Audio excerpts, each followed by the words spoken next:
руу хэзээ орох вэ гэж олон асуусан баг. Хэлж чадаагүй ч гэсэн сэтгэлч нь олон асуусан баг гэж бодож байна. За, яг үзэлцгүй байна. Анх олон нийтэд хүрч байсан таны нэг сайхан дууг. Төрсөн нутгийн бараа гэж дуу байдгийг. Өөр хангах, би ч өөрөө өөр хангах юм чи. Тийм үү?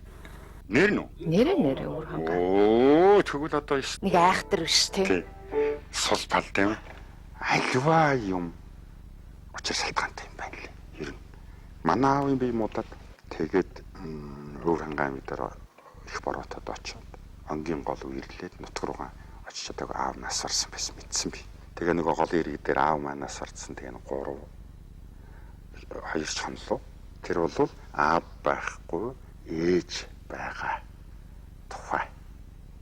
Тийм дөө. Энэ шүлгийн дуу юм санагдал дээ. Гинтхэн төрсөн нутгийн бараан хөө түмний газраас харагдаад байна хөө. Ирэл додуулдаг.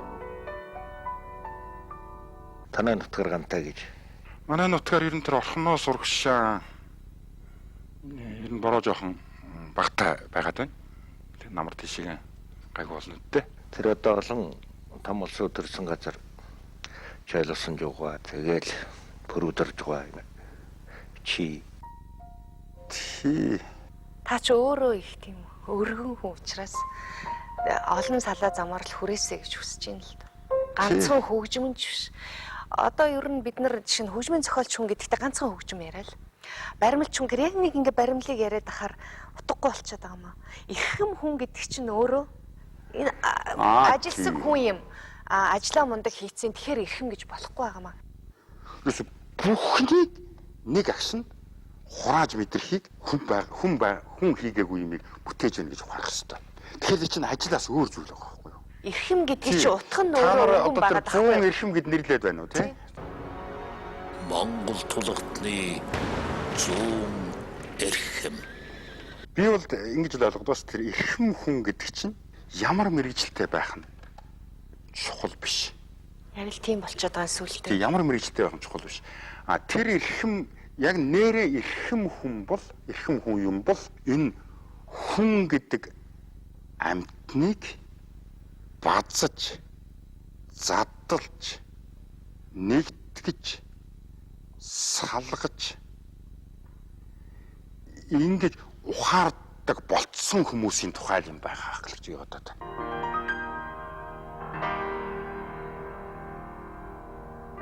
Чигт юм уу? Тэ? Хүмүүс таны аялгауг, танаас төрсэн тэр бүтээл аялгауг сонсоод уйлаад ч юм уу, маш их хүмүүс инээгээд ч юм уу баярлаад сууж ах үед танд ямар мэдрэмж төрдөг? Би юу хийчихв гэдг рүү нэх ер нь явдггүй юм байна. Одоо ер нь ийм асуултыг хүн анхудаа тавьж байна. Явдггүй юм шиг бодогдчиход. Надад юу бодогдов?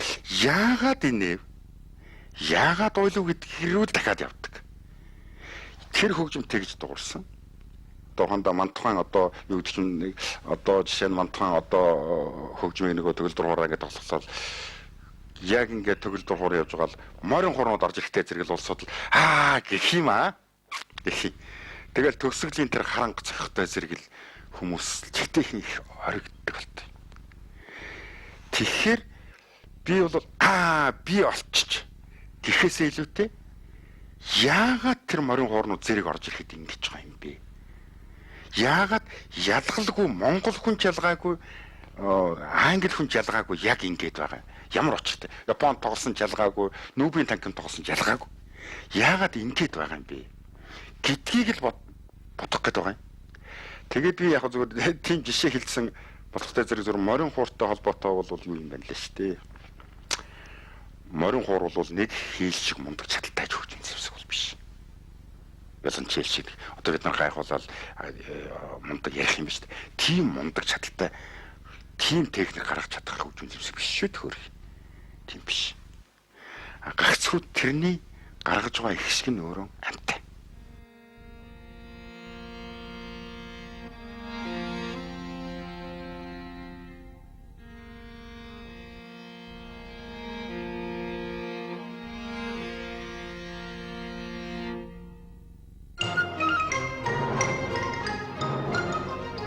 Ер нь бол юу юм штэ. Энэ хялгасыг хялгасаар хөрөөдөж их шиг гаргаж байгаа үндэстэн бол тий байхгүй байгаа. Өөр үндэстэн байхгүй байгаа. Тэгэхээр хялгасыг хялгасаар хөрөөднө гэдэг бол хийл бол металл утсыг хялгасаар хөрөөднө. Хялгасыг хялгасаар хөрөөдөхлөөр бол яг явж явж хэрвээ сайн үзэх юм бол энэ бол яг амьд их шиг байгаа байхгүй юу? Амьд их шиг байна. Амьд бүр сүнстэй их шиг байгаа юм.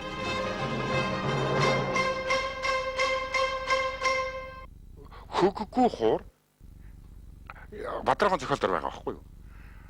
Сайн хөглөгдсөн хуур салхин дөөрөө дуурдаг юм агч. Салхин дөөрөө дуурдаг юм агч. Тэгээ хуураа тавьчихтаа дуурахгүй байхгүй юу? Тэгсэн хөг нь муу. Тэгэхээр яг монголчуудын тэр олсон арга билгийн тэр яг хөгөөр нь хөглөөд яг хөглөөд гэрийн дээвэр дээр тавихтай зэрэг хүнхнээ дуурч байгаа байхгүй юу? Тэгэхээр энэ бол өөрөө зөвхөн тэр урлаг гэхээсээ илүүтэй тэр үндэстний оюун санааны асар их том зүйлийг авч явдаг юм байна гэж бодож байгаа. Тэгэхээр тэр амьяар ам дуурч байгаа нөхцөл зөв шийдлийн олсон цагт бол хүний зүрх сэтгэл далгсахгүй байх ямар ч боломж байхгүй. Энүүгээр морин хуурын их шигэн чадварын тухай асуудал ярих ёстой байх гэж би бодож байна. Энэ л бид нар шинэ. Тийм учраас монголчууд бид нар тэр амьтай хүн бүтээгээд амьтай хүн хөгжимдөд амьтай дуурсж байгаа нөхцөлд бид нар их шигэн уутны хамаг барьж яах гэж ойлгох хэрэгтэй байхгүй юу?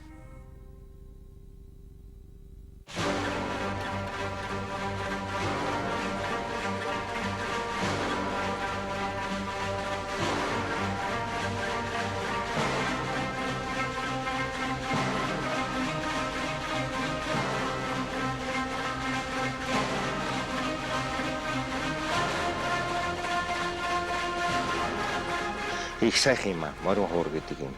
Морин хуураас үүдээд сүүлийн үеийн морин хуурын наадмууд ямар шуулж байна. Морин хуур наадам уу? Юуны юу? Дууны юу? Жохон гашуутрал үгэлчиж магадгүй даа би. Тий хэлмээр байна да тэгэл. Хөгжим зохион гэдэг агуу өгдлөө гэдэг асуудал. Би бол тэгж утсан. Миний бодоход одоо нэг талаасаа бол 6 дахь мэдрэхүйч гэмээр юм уу. Зүгээр 6 дахь мэдрэхүйтэйгээр гайхуулаад байх юм бол байхгүй л дээ. Ямар ч байсан тэр бусад хүмүүст байхгүй ихшгээр сэтгэлийн хөдөлгөөнийг илэрхийлэх тэр чадвараараа бол агуу үзвэл.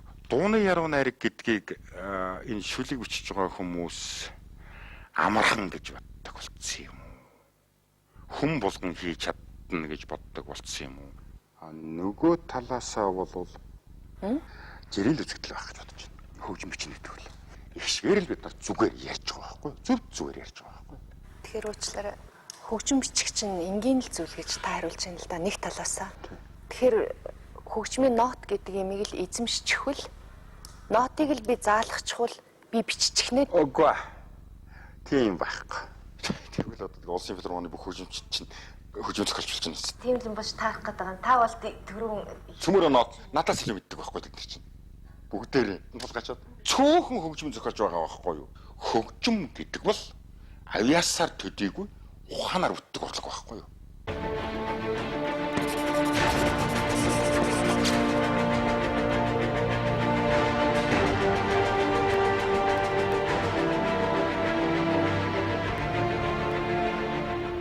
Тэгээд дууны яруу найрагт ер нь тэр юу гэдэг юм яруу чанар гүн ухаан эднэр заавал байх хэрэггүй гэж боддог болцсон юм уу? Яруу найргийн хувьд бол үнэхээр дэндүү одоо суларч ирсэн байна. Аялгауны хувьд бол дуу гэдэг төрхөөсөө халтрах маягтай болоо явчлаа шүү. Хэлбий халтрах. Дуу гэдэг үг өөрөө дуулнаа л гэсэн үг. Хүн дуулдаг байх хэрэгтэй. Хөөхөн борлог мориороо хөндийг дуулах сайхан тэгээд дуулна үсттэй. Ийм дуу би бас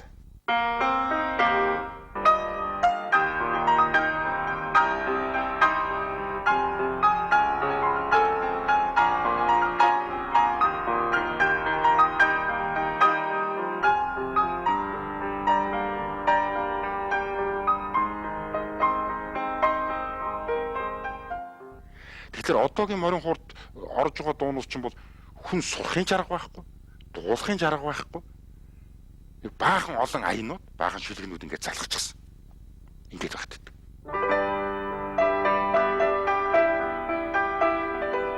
Гэдгөө оронгоо гэдэг.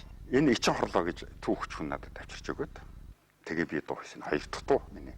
Тэгээ миний аянд гайхамшигтай дуучин залуу. Би булганаас олж ирсэн. Би ер нь тэр түүнийг тэр шалгалтан дээр чи нэг дуу дуулах гэхээр дөлгөө хэрлэн гэдэг дуу дуулахгүй юу?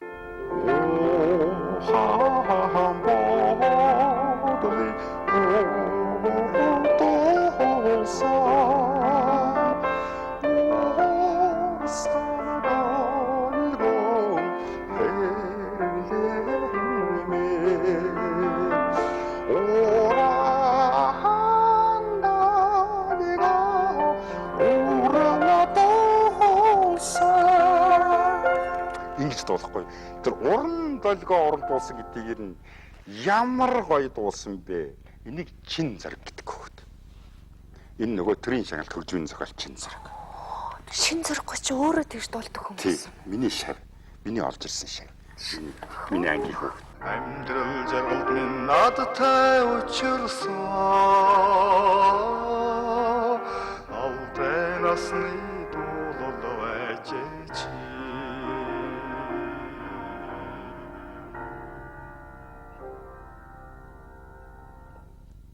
Тэгээд би энэ урангоо гэдэг дууг чин зэрэгээрээ дуулгасан. Анхудаа. Тэгээд чин зэрэг дуулаад их гоё дуусан. Саташа маягтай дуулнаа чин зэрэг бол өстэй. Ингээд дуулсан. Гэтэл энэ дууг аваач үжигчин банзрагч чин зэргийн дуулахыг сонсчих. Нөгөө том банзрагч мундаг. Одоо тэр чинь бид нарын тэнгэр шүү дээ. Тэр үед чинь багш сургуулийн багшд чинь банзрагч гооч тэнгэр үсттэй.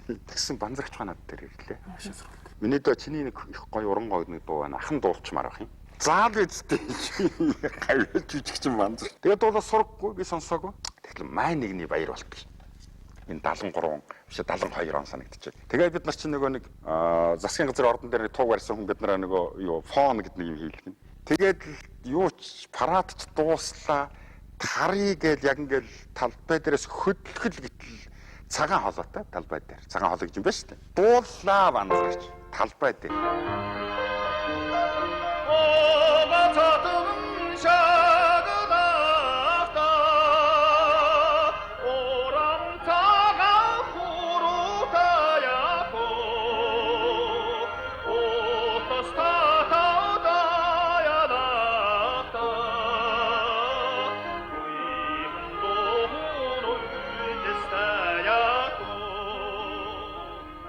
Одоо миний зүгээр тэр чин анх удаа онцгож байгаа дуулж байгаа сонсож байгаа. Тэгэл би бүх хүмүүст энийг би зохиосон гэж хашгирмаар санагдаад болдгоо. Бирээсэл хашгирмаар санагдаад.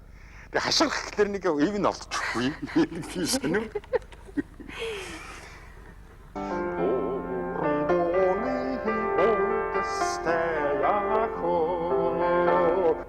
Зүгээр яруу найрагчдын тухайд бол яруу найраг дэндүү хоорондоо их адилхан болцсон.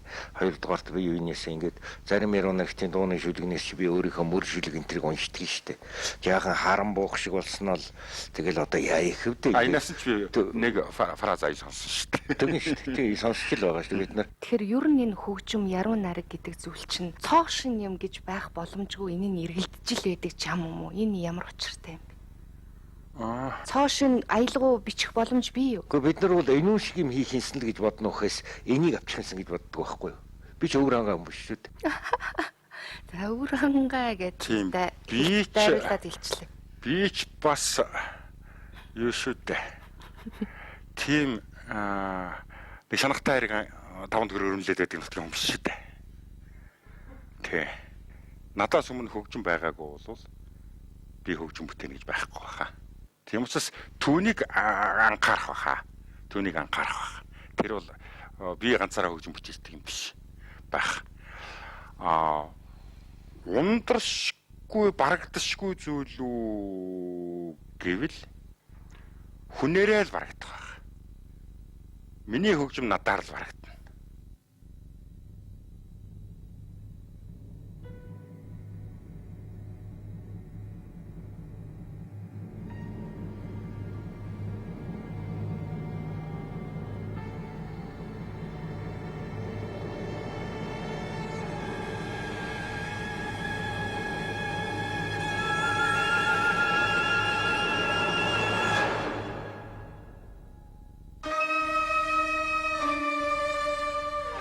Эгшиг чинсэн сангийн далайн элсний ганцхан ширхэг тогсын цагаан овооны хиймэр түшиж торойж ява хүний нэгэн өр өрөөлийн тэнгэрт ясаан тавьдгүй өвөр хангайн итэр хүрэн цагцаа.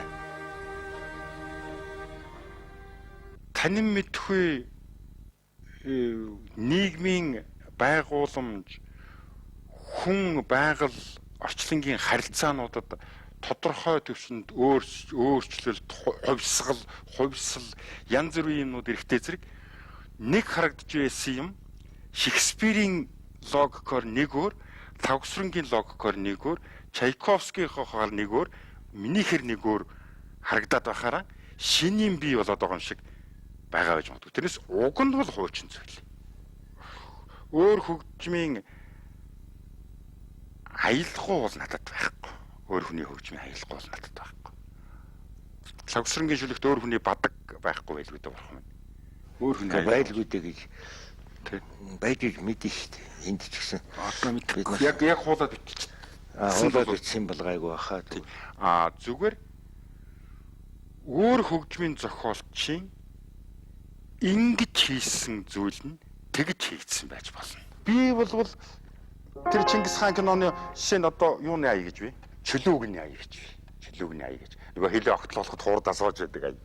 Тийм тэр чинь дээ. Тийм. Тэрнийг би хийх гээд ширээс алддаг. Ямар ч ухаана. Чөлөөгөн гэдэг чинь хий юм бэ гэхээр Чингис хаан байхгүй юу та?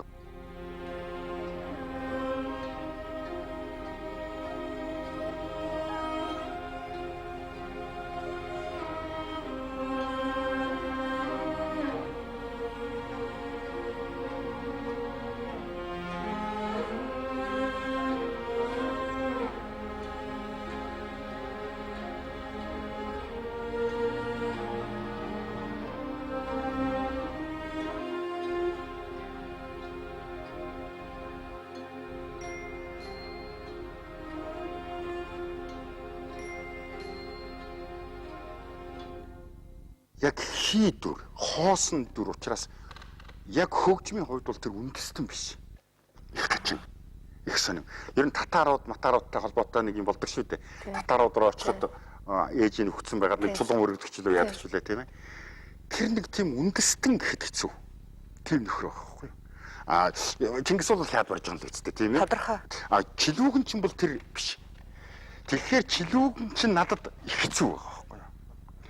Тэгээд би нэг хинтээ аймаг яваад наслаа гэдээ одоо гавь ачиж наслаа гэж. Тэр нэг манаад байгаа шилгэд нэг дуу болохгүй. Тэр нэг дуу буяад ч юм шиг, халах ч юм шиг, бойжгон ч юм шиг. Юу н учир нь алдахгүй дуу тэр. Хэрний сонсоод гинтхэн нөгөө чилүүгэн бодохдохгүй. Тэгээ тэр дууны аюул ийм дуу байдаг. Уртын дуу л да. Манараад байдаг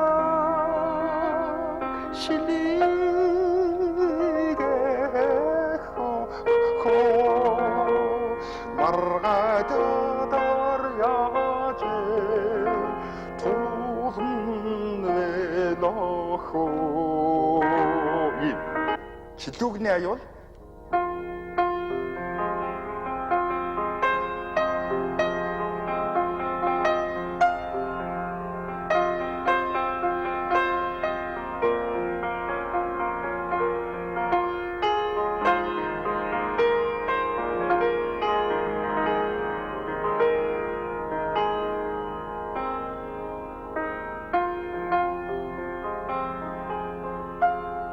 энэ байхгүй юу? Тэгэхээр энэ хоёр бол хулгай хийгээгүй. Дахиад хэлээд. Хулгай хийгээгүй байхгүй юу? Буусал байхгүй юу? Буучлага.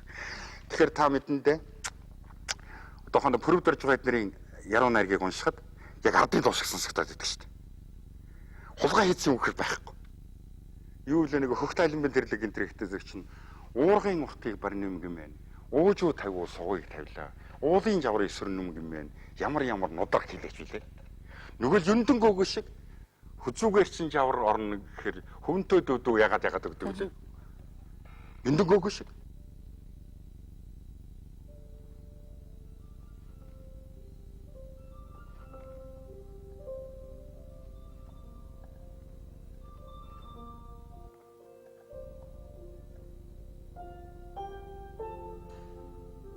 Миний хувьд бол хөгжим зохионо гэдэг бол юу болж байна вэ гэхээр тэр хүний гониглуулж гэдэг юм уу? За нэг хүнийг би хүмүүжүүлж идэх юм шиг л өөрийгөө илэрхийлэх гэдэг шүү дээ. Ер нь би нэг ийм сэтгэл хөдлөлийн бичиг гэвэл яаж ихтэй яаж дуусах уу гэдэг л харагдсан байх шүү. Ихшгээр биш. Зүгээр тийм юу гэмдэ долгионоор харагдсан байх шүү. Тэр долгионыг л буулгах шүү. Тэр долгион чинь өөрөө асар нарийн бүтцтэй зүйл. Бид нар болохтой зэрэг л нэг бурханаас өгөгдсөн өгөгдөлч гэмээр юм уу? Орчин үед чи ер нь шинжлэх ухаануудыг нэг салгахаа болчиход байна шүү дээ. Нийлмэл шинжлэх ухаан. Миний хувьд ер нь энэ зүй тогтлороо бүх юм салангад юм гэж байдгүй, салангад оршдог. Энэ талаасаа чинь нийлмэл бүхэл зүйлийг нэг нэгэнтэй нь уялдаа холбоонд нь авч үзэж байгаа нь бас аргачгүй юм болов гэж боддог. Тэр талаасаа сэтгэл зүй хөгжмийн зохиолч хүн жишээ нь Мантгай цэцэн хатны мантгайг төрөөд байж хахад өмнө бол төрж ирэх. Тэр аялал бол монгол хүмүүст маш их хүрсэн, дээрэс нь сэтгэлийн утас хүндсэн тийм аялал. Тэгэхээр тэр сэтгэл зүйч гэсэн үг шүү дээ. Хөгжмийн зохиолч гэдэг бол та яг сэтгэл зүйн байгаа онж байна. Тий. Тэгэхээр хөгжим зохионо гэдэг бол яг хөгжим зохиол яг аялгау илэрхийлэгдэж байгаа боловч ертөнц даяараа базагдж байгаа зүйл. ертөнц даяараа базагдж байгаа зүйл. Зүгээр ихшгээр илэрхийлэхээр хөгжим зохиож яана гэдэг чинь тэр одоо энэ бол тэр хоёрын юу гэдэг ингээд ярьж байна тийм ээ. Тэгэхээр тэр чинь бол 14-р зуунд хөгжим ийм байсан гэж төсөөлж бичлэхээр тэр чинь 14-р зууны хүн сонсох хэрэгтэй болж байгаа байхгүй юу? Үнэн. Тэгэхээр одоо 20-р зууны төгсгөлийн хүн сонсох гэдэг шүү дээ. Тэгвэл тэр хүн 14-р зууны тэр хаад ноёдын хайр сэтгэлийн тэр их зөрчил дунд бий болсон шүү дээ. Тэр нийгмийн асар их том зөрчил дунд бий болсон тэр гал усан дундуур явж байгаа хайр шүү дээ. Тэр чинь том золиос төрөөн золиослох уу, сэтгэлээ золиослох уу? Тэгэхээр 20-р зууны хүний тэр зовлон юу вэ гэдгийг ухаарч мэдрэхгүйгээр тэгээд Францын нэг юу гэдэг л да дурлалын түүхлөөний кино байдаг. Тэрнийг би оюутан байхдаа үзчихсэн. Тэрний нэг хөгжим байдаг л да. Тэр хөгжмөнд ямар санаа байсан бэ гэхээр ерөөсөн энэ 20-р зууны энэ уянгийн хөгжмийн нэг ерөнхий хип бол нэг ийм баймаар юм байна гэсэн нэг юм гэлс хийж тэр үед нэг бодож байсан би оюутан байх. Тэрийг одоо манайхан мэднэ.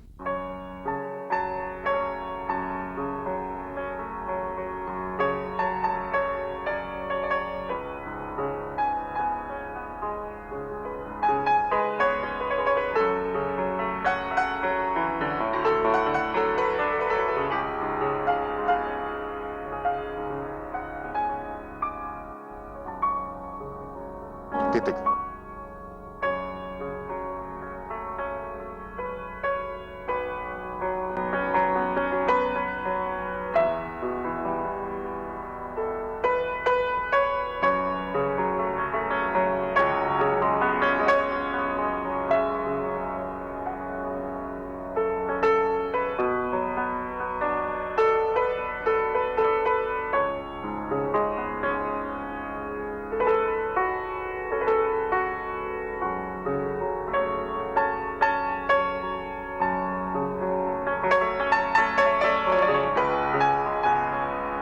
Нэг юм байгаа байхгүй юу? би одоо жоох ингэж авш. Нэг юм байгаа байхгүй юу? Тэгэхээр одоо үүнийг хулгай хийжээ гэж хэлэхэд бол их зовлонтой байхгүй юу бас.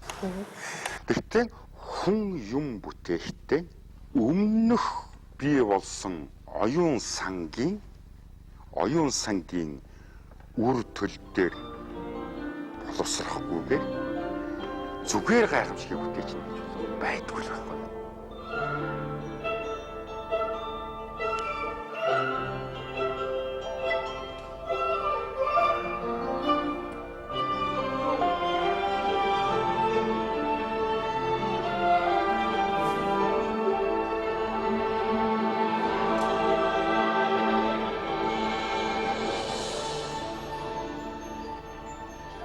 Тэгэхээр сэтгэл хөглөлөө гэж хүмүүс ярьдаг л да.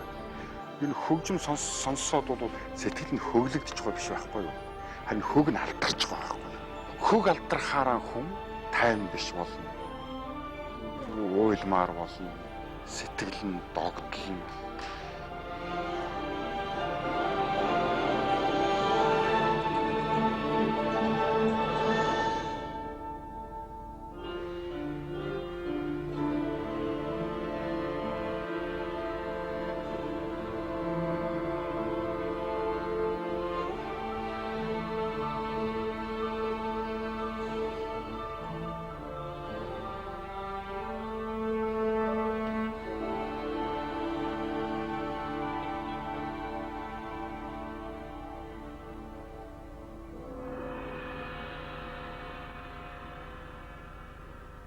Мантхай хатан болвол хатан кино болвол өөрөө сэтгэл хөдлөл нь тэргүүн гинэнд яваа. Сэтгэл хөдлөл нь тэргүүн гинэнд яваа.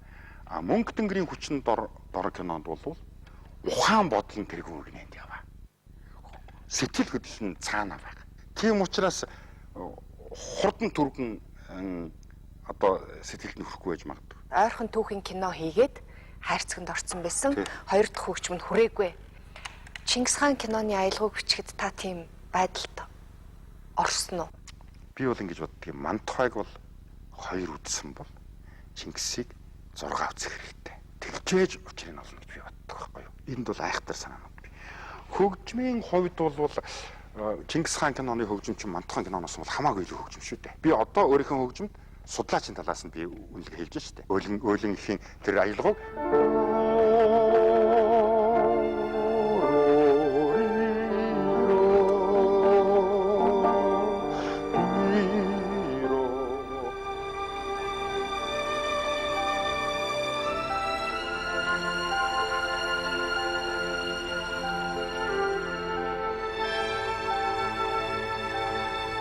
энэ бол одоо хөгжим штэ. Судлаас би илүү бичсэн, илүү болсон. Илүү сайн хөгжим. Мантхан хөгжмийг жишээлбэл манай төрийн наадам Мантхан хөгжмөөр эхэлдэггүй штэ. Төрийн одоо том арга хэмжээ. Гэтэл яалтчгүй тэд нар Чингисийн мөнгө тэнгэрийн хүчин дор киноны хөгжим гэдгийг мэддэг ч юм уу мэддэггүй ч юм яалтчгүй тэр хөгжмийг том юмдаа тавьж байгаа байхгүй. Эхний хөгжим нь яг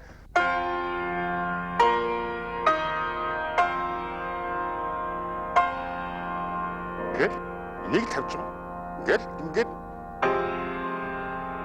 санаж байгаа биз? Энэ хөгжмийг саналгүй. Бүгд л одоо тэг бүгд л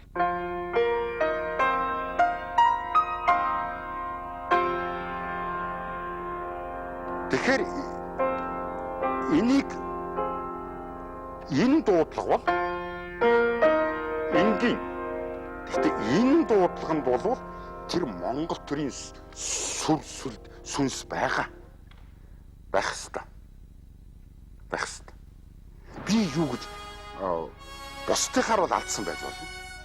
Бусд хүн алдчихъя гэж хэлж байна. Би юу гэж өөрийнхөө алдахгүй шүү дээ. Алдах ёсгүй шүү дээ. Алдаж хийхгүй шүү дээ тэр гэж.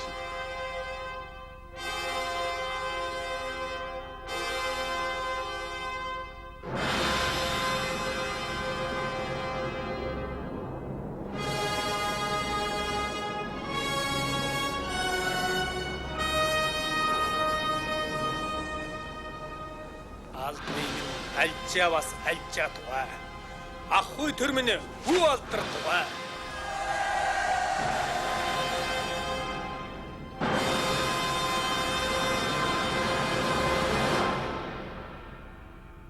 Алдчих болохгүй шүү дээ. Тэгэхээр Монгол төр энд байгаа. Энд байж байгаа. Мантхай бол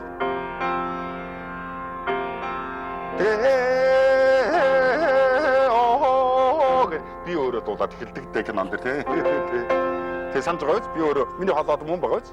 Мөн байгаа тий. Нор бонцтой бид нар хамт дуулж байгаа тий. тэргүүтээ одоо дахиад биш үү? Ангус хөөрөнгүүд дахиад өгөх юм байна шүү. Батмра. Намайг сонсож байна уу?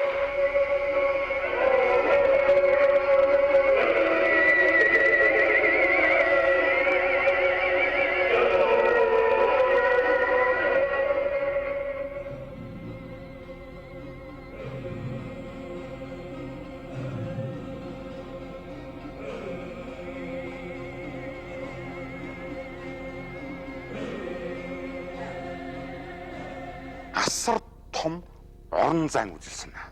Энэ мантхан юу бол? Тэгэхээр Чингис их бол энэ бол тэр Монгол төрийн шүн шиг байгаад. Нэвтрүүлэг маань наадмын дараа гэж яваа. Тийм.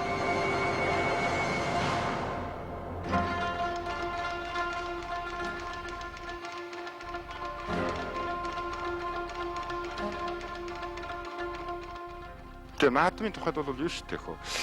Яагаад наадамд одоо бид нар ингээд нэг хүч гаргаад л ингээд комиссион байгуулагдаад одоо ингээд сүйд болдог гэхээр тэр миний ухаарч байгаагаар бол наад энэ 93 наадам гэдэг юм уу одоо үндэсний их баяр наадам бол яг явж одоо нэг тийм Монгол хүнийг би тусгаар тогтносон туурга тусгаар улсын энэ үндэстэн гэдэгт нь нэг жилд хийж байгаа нэг сэрэх дархлааг нь бий болгож байгаа вакцин юм шиг санагддаг шүү дээ. Өөрөөр хэлбэл тэр цуснд нь нэг жилд нэг л удаа баяруудад вакцин хийж өгч шүү дээ. Чи Монгол үндэстэн гэдгийг тусгаар Монгол үндэстэн гэдгийг мэдэрдэг нэг 2-3 өдөр нь энэ болж байгаа.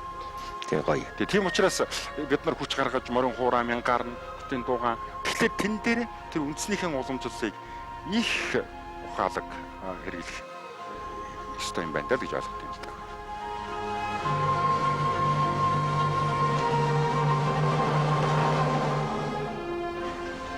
За миний хувьд Монголын яруу найргийн энэ цагийн ноён оргил хөгжмийн энэ цагийн ноён оргил ийм сайхан хоёр хүнтэй энэ нэвтрүүлэгт уулзж байгаа нь одоо их том нэр төрийн хэрэг бөгөөд их том хувь тавилан гэж бодож байна. Гэхдээ сайн нэг бодол төрлөө та бүхэн ингээд Монголын урлагийг л хөөрөлдөө суужмаар санагддгийг. Тэр одоо урлаг соёлыг хилцдэг газар нь та хоёр маань бас хоёулаа улс төрч байсан. Улс төрийн их туршлагатай улсууд учраас улс төрччгөө дургууг нь хүргээд идэг юм уу? Нэг бол та хоёрын ярьдаг урлаг хоцрогдчиход идэг юм уу? Яагаад та нар ярихгүй байна Монголын урлагийг? Бид нар ярихгүй юм уу? Ярихгүй юм уу? Эсвэл ярихлаар мэдэхгүй байгаа юм уу? Бас тийм байж болно шүү дээ. Зөвхөн тэр та битгий хүндэл үзүүлж байгаа нэг сайн хэрэг. Хоёр ноён оргил гэдэг. Зүгээр тавгсрын юу гэж би бол одоо оргилсан дээр тэнгэр байгаа гэж ойлгож байгаа шүү дээ. Яг миний тухайд юм уу? Таны тухайд өнөөдөр та битгий би эндээ та агуу гэж ярих бол их зохимжтой биш байх гэж би бодож байна. Агуу гэж юу ямар ойлголт вэ? Яхаа. Ямар үед бид хэрглэж болох юм? Хинт хэрглэж болох юм? Ямар цаг хугацаанд заавал бид нар өнгөрснийг агуу гэдэг үг тэгвэл өнгөрсөн цагтай л холбоотой юм уу? Он цаг хугацааны дараа би яг таны хажууд хэлж чадаагүй зүгээр би 30 жилийн дараа агуу жанцсан оргуутай гэж хэлж яах нь тэр үгийн утга юм бол энийг өнгөрсөн цаг дээр хэрэглэх ёстой гэд бид нар тогтчих ёстой юм шүү. Тэгэхээр ер нь агуу гэдэг бол хугацаа сунах тусам жинэн нэмэгдэх зүйлийг бол би агуу гэж хэлж болж магадгүй. Бид нар дандаа тэгт юм л да. Амьдад нь одоо магтцгаамаар юм а ерөөсөн амьдад нь тэхгүй байж байгаа л өхүүлчих юм. Тэгж байхгүй ч яавда гэдэг. Тэгэл амьдад нь тэгдгүй л байхгүй. Тэ та тих гэхээр бас тэгүүлэхгүй л шүү. Би тэгүүлэхгүй байх. Яагаад гэвэл бид нар ер нь уран бүтээлч хүн гэдэг бол өнөөдөр юм хийдэггүй байхгүй юу?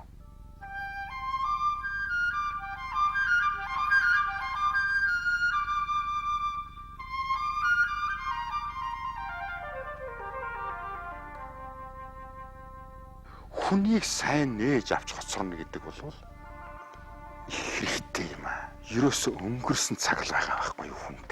Өнгөрсөн цаг л байгаад байгаа. Одоо цаг ирээдүйн цаг гэж байхгүй байгаад байгаа байхгүй юу. Тийм учраас хэдий ч нэ тэр өнгөрсний одоо би бол тэгж бодож штэ. За жанцсан руугаа одоо юу гэдэг чим за 100 эхэнд нь багтсангүй 101-т одоо оруулж идэ гэдэг ингээ 101-т ч юм уу ингээ чи оруулах гэж байгаа. Надад сайхан одоо үйл хийх гэж байгаа биш та нар. Энэ хүн юм боддоггүй юм байна. Үлдээч гэж байгаа. Өчигдөр болгох гэдэг байгаа байхгүй юу? Эцэс та нар намайг өчигдөр болгох гэдэг байгаа байхгүй юу? Тэрнээс өнөөдөр маргааш хоёр болж байгаа юм. Тэгэхээр тэр өчигдөр болгох чинь хамгийн үнэтэй байгаа. Тэгэхээр та миний нэг үгийг хүлээн зөвшөөрөх ёстой л доо. Өчигдрийг бүтээж байгаа юм чинь өчигдөртөө би яагаад агуу гэж таны хажууд хэлж болохгүй юм. Та ойлгоцсон л шүү. Тийм. Тэгэхээр энэ бол намайг хүмүүс агуу гэдэг шүү. Тийм байлгүй дээ. Тэгээд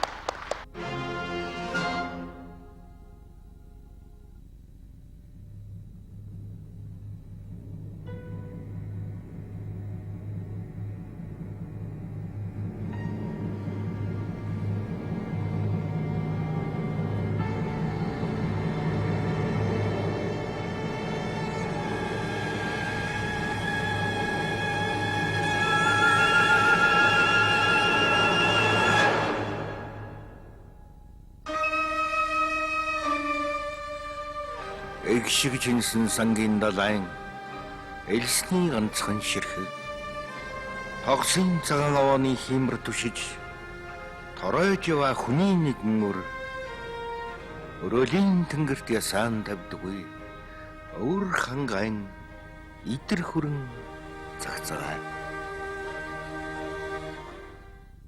Бид хүний бүтээсэн зүйлийн төгс төгөлдөр жанснаруу хийгээд дуусчихна гэж бол бодохгүй байгаа байхгүй юу?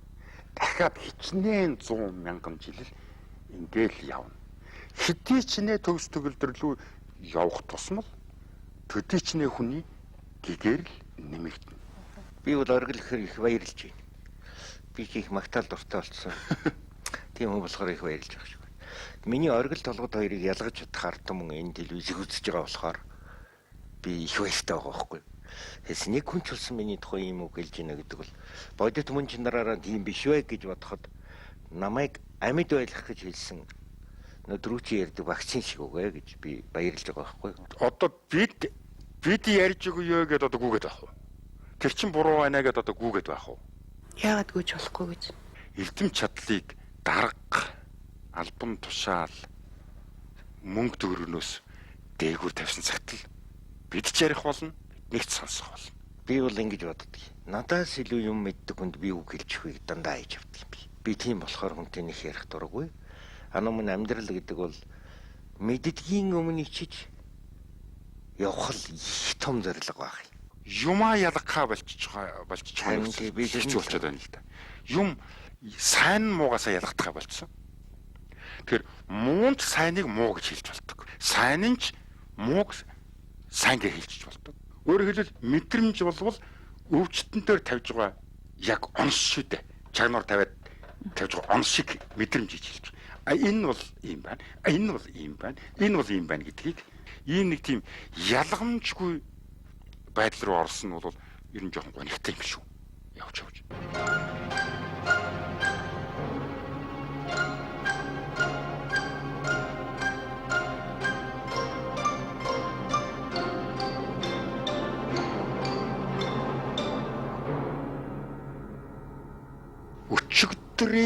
Өчигдрийг ухаарсан цагт л маргаашийн тухай төсөөлөл бүдэг бодог бий болох боломжтой. Тийм учраас хамгийн үнэтэй юм бол өчигдөр шүү. Надад бол тэр одоо цаг ирээдүйн цаг хоёр бол хоёулаа байхгүй. Ганцхан өнгөрсөн цаг л багтах. Бид хоёр ярьж байна. Ярьлаа л бол өнгөрсөн цаг. Ярих гэж л байгаа бол ирээдүйн цаг. Бид хоёр хоёуланд нь байхгүй байгаа байхгүй. Өнгөрсөн цаг л байгаа. Бидний гарт. Өчигдөр бүтнээр байгаа. Тийм учраас өчигдрийг зөв ухаарахгүйгээр өнөөдөр маргаашийн асуудал бол ямар ч асуудал бол тун хүндрэлтэй.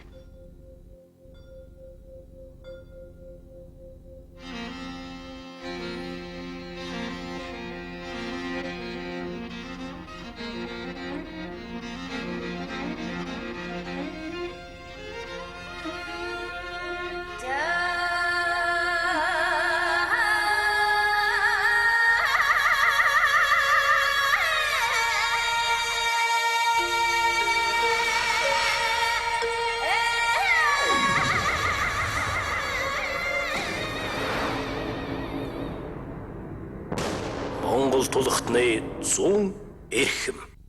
Монголчууд чи ер нь яг орчин цагийн монгол хүмүүс. Одоо та санаж байгаа 1926 онд үсттэй Эрдэнэт хаан 51 хүүхдүүлүү Герман Францад сургуульд явуулсан. Одоо тэд нар чинь бүтэн 100 монголчуудыг дэс татсан байгаа шүү дээ. Үнэн чанартай тэд нар л өнөөх нацагд орж, өнөөх намдаг, өнөөх л одоо Германы нам хайзрангуй одоо эдгээр Европт утсан. Азаас. Одоо тэгэл манайхан гайхуулаад байна. Азад одоо манайх шиг мундаг дөрийн театртай. Азад манайх шиг мундаг драмын театртай газар байхгүй бид нар өстө мундаг байна гэдэг. Тэдний гавья. Учиртай 3 толгой шиг ийм зохиол шиг тийм зохиолыг намдаггүй насгад орж бичүүлнэ гэдэг бол одоо үнэн чанартай үндэсний тесрэлт байхгүй юу? Тесрэлт. Дэлхийн төвшөнд очиж байгаа. Тэгэхээр учиртай 3 толгой хийсэн хийгээгүй бол жишээлбэл өнөөдрийн юу гэдэг чим одоо лавсрынгийн тамгаггүй төр гэдэг бүтээл бол ер нь хэцүү байхгүй юу. Тэгэхээр тамгаггүй төр гэдэг бүтээлийг тийм жүжигэн зохиолыг бол ер нь Азад ховорхон хийсэн шүү. Тийм сайн. Сайн гэдэг нь нөгөө Шекспирийн баримжаагаар би барьж байна. Гамлет эднэрийн зохиолтол ураар авал тэнцсэн байна. Ураар авал тэнцсэн байна. Тэгээд Монгол санаа би бол тэрнийг үнэхээр гайхамшиг гэж бодож байна. Одоо нэрээ одоо энэ шагнал урамшил энэ төр гэж байдаг бол Баатар юм уу? Одоо юм зөвхөн тэр хаан юм тамхуу төр төгч юм байна. Шекспирийг бол нөгөө саяын гэгэрүүл мэгэрүүлтэй холбоод хүн төрлөختөн чинь нэг мундаг одоо цацарсан үе байна шүү дээ. Тэр цацарсан үеийн сэтгэлгээний төвшөнд очсон байгаа байхгүй юу? Тийм төвшөнд өөр монголчууд ч очиагүй, бараг японочууд ч очиагүй, ерөөс Азаас очиагүй байхгүй юу? Тэгээ тавгсран тамхуу төр дээр хүрээд ирсэн. Тэгээ тавгсран гэдэг чинь хин бэ гэхээр нөгөөх намдаг байсан байна шүү дээ. 30-аад оны үед. Тэгэхээр одоо би мундагл гэдэг байна, шарам мундагл гэдэг ингэж яриад байна. Тэр гончсомлоо эднэр чинь хийцэн байна шүү дээ. Тэгэхээр дахиад өчигдрийн тэр үнцний тухай их үнцнээр олдсон ийм үе өнөөдөр нэг мартчихна дуунуудаа цөвийг мартчих. Аргалт ёс ээж биш дээ.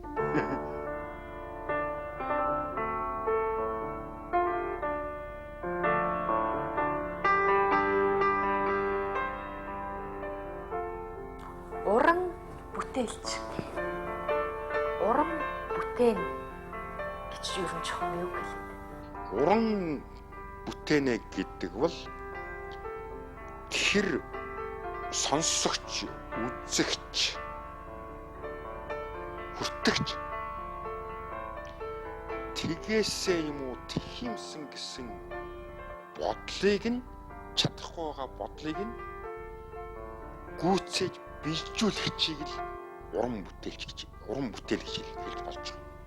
Он цаг, орон зай хоёрт баригддаггүй. Тэгэхээр юу хэлээд байна вэ гэхлээр нэрээ жинхэнэ уран бүтээлч болвол 1100-ны өмнө хийгч 1100-ны өмнөх шиг мэдрүүлж чадна. 1100-ны хойдохыгч 1100-ны хойдох шиг мэдрүүлж чадна. Тэгэхээр бараг би бөөтэй адилхан шиг юм яриад байна шүү дээ. Магадгүй бөөтэй ч адилхан байж магадгүй. Онгод гэдэг үгийг бид нар уран бүтээлчийн онгод, бөөгийн онгод гэж ярьж байгаа нь монгол хэл бол яг зөв яриад байгаа юм байна л да.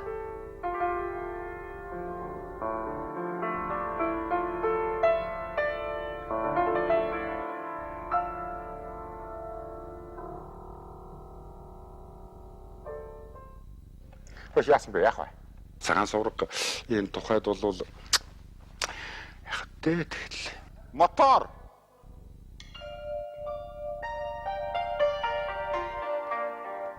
ахуйгаас тасарсан зүйл л дээ.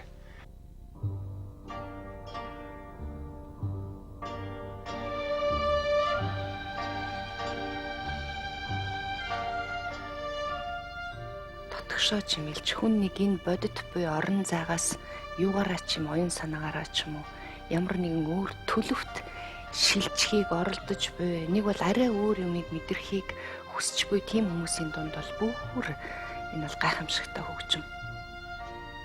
Цагаан сувраг бол тэр тийм бодиттой зүйлийн хөгжим биш юм аа. Тэр нэлээд одоо хийсвэр. Гэхдээ өөрөө ер нь аль зэрэг хүн бай? Хүн чанарын хувьд ямар хүн бай? Би муу хүн байна. Муу хүн гэж бодсон бол өдөрт юу үздэг гэт. Юунд? Хүний төлөө. Хүн бол өөрийг нь танилг өгдөг юм а гэж. Өөрийнхөө тухай өөрийг нь танилг өгдөг. Өрөөлийг таних тулд явсаар байгаа л өөрөө өгдөг ийм амт юм гинэ. Таних боломжгүй юм байна. Яг өөрийг нь таних гэж бодох. Тийм. Ийм юм. Илэрхийлэх боломж байж болно. Илэрхийлснээр нь хүн ямар хүн бэ гэж дүгнж ярьж хэлцэж болно. Ер нь хийж байгаа бүтээл болгон бол одоо миний оюун санааны өөр хөөрөл. Би байхгүй болоод 1000 жил болсон байх гэж бодъё. Байхад тэндээс миний зүрхний цохилт, миний цусны бүтэц, миний сэтгэлгээний байдлыг бол тэндээс олох боломжтой. Яг гэвэл тэнд би явж байгаа. Би явж явах хэрэгтэй. Тэрнээс өөрөө өөрийгөө таньчих юм бол ер нь мэдээгүй. Бас хүн байж чадахгүй болов. Тэгвэл энэ үеийн эхний чинь хамгийн чухал хэлээд байгааг өөрийгөө таниал гэж хэлээд байгаа шүү. Энд чинь тэгэхээр чинь боломжгүй юмыг өөрөө мөнхийн зүйл л дээ. Хизээч танихгүй. Тэгээ танихын төлөө явна. Тэгээ танихын тулд өөрөөр оролдох бусдыг л бусдаас л хайж олно шүү дээ. Би бол энийг бол өөрийнхөө ааш аранчлан өгөгдсөн өгөгдөхүүнээ тань гэсэн үг биш. Өөрийнхөө юу чадаж, юу мэдэж, юу хийхээ таниал гэсэн үг гэж боддог байгаа шүү дээ. Би тэгж залгаж ойлгоод байгаа. Би юу хийж чадах чадвартай. Бид хоёр ойролцоо байна. Зүгээр нэг яруу найрагч хүн болохоор гоёор хэлээд байна л да. Би чадахгүй. Таач нэг мохоо ярихгүй л байна л да. Таны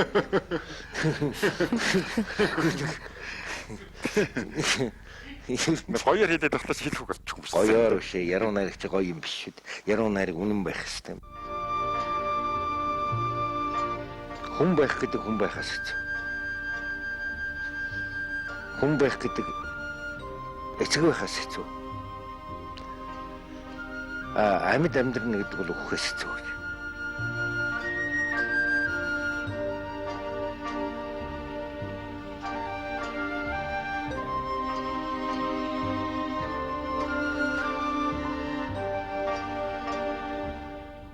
нэг хэсэг таны бие нэлээ муудаж яаж өвдөв, яагаад өвдөв гэдэг юмыг асуух гайгүй. Ер нь бол нэг тийм амьд үүсэн мөч хүнд тохиох чинь нэг бол хүнийг маш их урагшлуулдаг юм шиг байгаа. Нэг бол урд өмнө хизээч үнлээгүй үнлэмжийг шинээр ирүүлдэг юм шиг байгаа. Үхэл яг үүдэн дотж яана гэдгийг мэдрэх шиг баг гайхамшиг гэж байдаг юм да.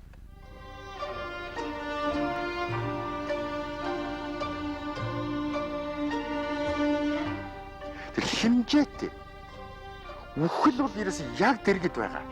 Амьдрал гэдэг чинь бол хэмжээ хязгаартай нэг хүний амьдрал чинь. Ямар нэгэн хэмжээгээр ашигтай өнгөрүүлэх тухай асуудал байна болохоос бараг уцсах арга байхгүй юм шиг байна. Тэрнийг мэдэрнэ гэдэг бол асар их хүч өгдөг. Тэрнийг надад мэдрүүлсэн байхгүй юу? Үхэл миний хажууд байна гэдгийг мэдрүүлсэн. Тэгээд үхлээс гарахад бол бас хүмүүс цэцрэгж хэлдэг. Ер нь ихтэй зоригтой байвал хүлээс гарч ийн гэж. Бас үгүй ч юм бэлээ. Бас хүмүүс хүний сэтгэл тэр хүний өгөөмөр одоо давлгаа сэтгэлийн давлгаа бол асар хүчтэй байдаг юм байлээ. Би бол бас л их ааштай хүн л дээ. Тэгээд энэ аашаа гаргаад хүүхдүүдэд энэ төр аашаа гаргачихад дараа нэг эмшдгийг. Би ер нь оршуулган дээр ойлгохонгүй болчихоо доо гэж хариад боддог байхгүй юу. Тэгэхээр заавал намайг нэвширтэл ойлгох хэрэг юу вэ? Зүгээр нулимуулахгүй үхэл болж байна гэж боддог болсон сүүлийн үед. Би бол одоо үхлээр хэн ярьж ойлгох бол хэн дотроо баярлах бол энэ төр гэж нэг их тийм тооцоо ноцоо хийхгүй л байгаа л да. Би бол хийж байгаа. Би бол хийхгүй байгаа. Би бол хийж байгаа. Яагаад гэвэл миний амьдрсны үнэ. Хүний амьд байгаа хүний үнэ бол өгсний хойдох үнээс хямдхан шүү дээ. Ер нь тэгээ хүн бол яг махан биеэрээ гэх одоо яг энэ байдлаараа бол энэ үедээ л байх болохоос ер нь байт юм шүү. Дараа нь байж л байт юм шүү хүн. Би бол тэгж л боддог шүү. Хүнийг ер нь их үхдэг гэдэг нь бол биеийн орхитгол гэдэг ойлголттой төстэй ойлголт юм байна л гэж ойлгоод байгаа шүү. Үхдэг гэдэг нь цаашаа. Би хоёр нь бол тусдаа байгаа. Яг миний одоо энэ минутанд 60 цогтөг судсанд ирсэн болохоос биш энэтэй эхэлсэн энэтэй дуусах биш байхгүй юу?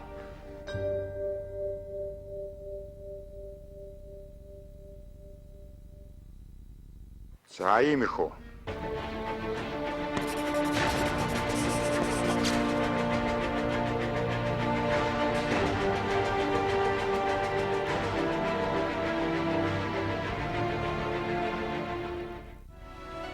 Гайхамшигтай. Гайхалтай нартай хамт миний сэтгэлд нар мандаж байна. Өчигдөр өнгөрсөн дуусан одож өнөөдөр бүх зүйл шинээр эхэлж байна. Оюуныг дэмжигч Live Energy Group. Ус дагсан тунгалаг агаар уул бараалсан үдсгэлэнт орчин хүнээ гэсэн эгийн цогцлбор хүнүү хороолол газрын диваач. Эд хөрөнгө алдвал багыг, нэр хүндээ алдвал ихийг, Эрүүл мэндийн алдвал бүхнийг алдсанд тооц. Эрүүл мэндэ хайрлан хамгаалцгаая. Эрүүл мэндэд чанарыг Bank Farm. Монгол тулгатны 100 эрхэм. Гэхдээ тэгээ их сайхан юм. Энэ эрэгтэй эмэгтэй хөдөлгөгчийн тухай би ерөөсөө их боддгийг. Гэхдээ энэ яасан сайхан бодож олсон юм бэ гэж. Одоо ингээд энэ зочин ингээд орлоо гэхэд бол аль сайхан зөөлхөн хэлж байгаа үг нь аль мэддэг юм аа эмэгтэй хүн лөө харж хэлдэг байхгүй. Аль нэг таарах үг нэг таарах хатуу ширүү юм аа бол над руу харж хэлдэг. Хэндэ ануудад олж гинэ. Өндөр тэнгэр заяасан болохоор чинь өглөө нарыг тасан Хорвоо ямар сайхан зогсонгуутай юм бэ гэж би ануудаа баярлдаг. Ануу минь гоцгчлонтэй ийм хөрхөн ухаалаг охин байна гэдэг бид нар байхгүй бол бид нар зөөлрнө гэж байхгүй адгуус шилэх юмнууд байхгүй. Хэцүү шүү дээ. Эднэр байж ижил бид нар нэг юм байх юм биш. Сайн мэдчихэж өөрөө.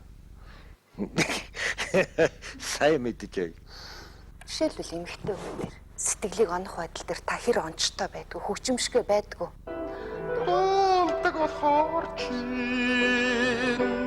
чамайг харин дуулмаар. За ер нь бол энэ эмэгтэй надаас юу хүсэж байна? Юу хүлээж байна? Гэдгийг бол онцлохыг хичээн шүү. Ерөнхийдөө бол ойролцоо буугаад байх шиг байдаг. Амьдралд хоёо заяахгүй анхныхаа минь харми анхны харми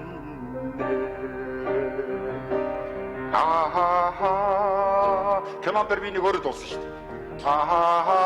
Энэ хэсгийг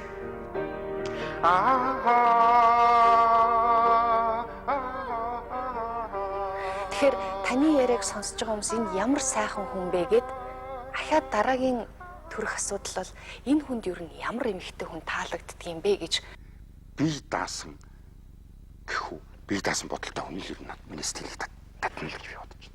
Тэр зүргүүд байна уу, уртай байна уу, босгон байна уу, их дураараа байна уу? Тэр нь өөрөө хүний нөмөрт биш.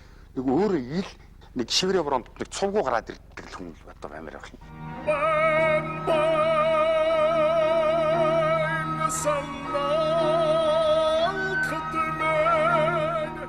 байн санаа алдахад гэж сайхан дуу байдаг. Энэ шүлэг байж л тэр аялгау төрсөн мэт.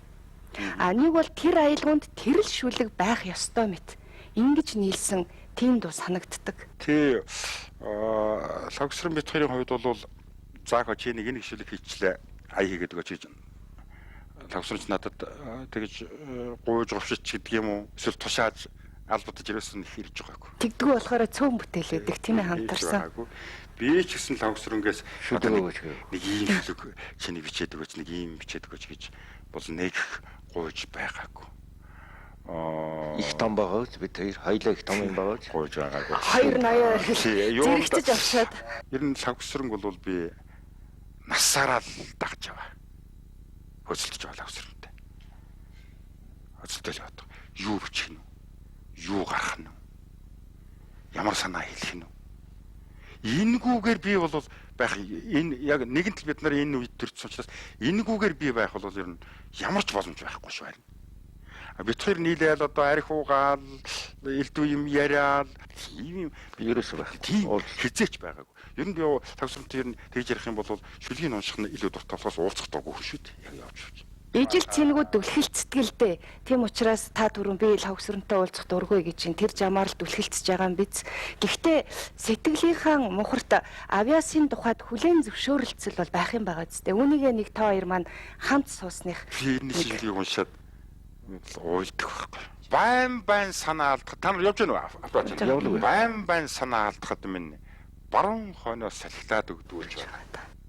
Гэлтрээ зөөлөн шившэн чүглсэн гизэгний чинь нүнэр хийсээд ирдгүүж байгаа. шунхан улсын цаанаасаа шуудын суваа ганганаад ирдгүүж байгаа да. Суужил жаргаагүйч сайхан чиний минь сүүдрийн чин сэмэрхийг зуугаад ирдгүүж байгаа да. За энэ бол лагсран мөн байна өөрөө. Нэг тийм хайрын тухай нэг тийм багтарсан юугаар эхлэх ёстой юм байна. Тэгээд нилээн дээд өнгөөр эхлээд сайхан чинэмэн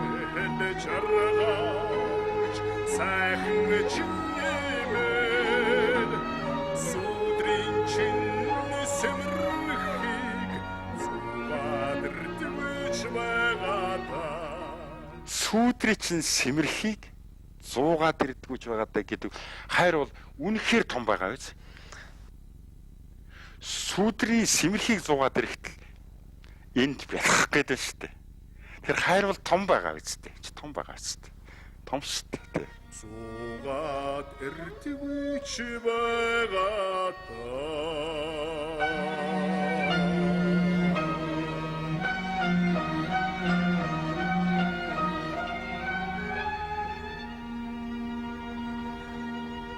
Сүдрийн чин сэмэрхийг зугаад ирдгүүж байгаа да.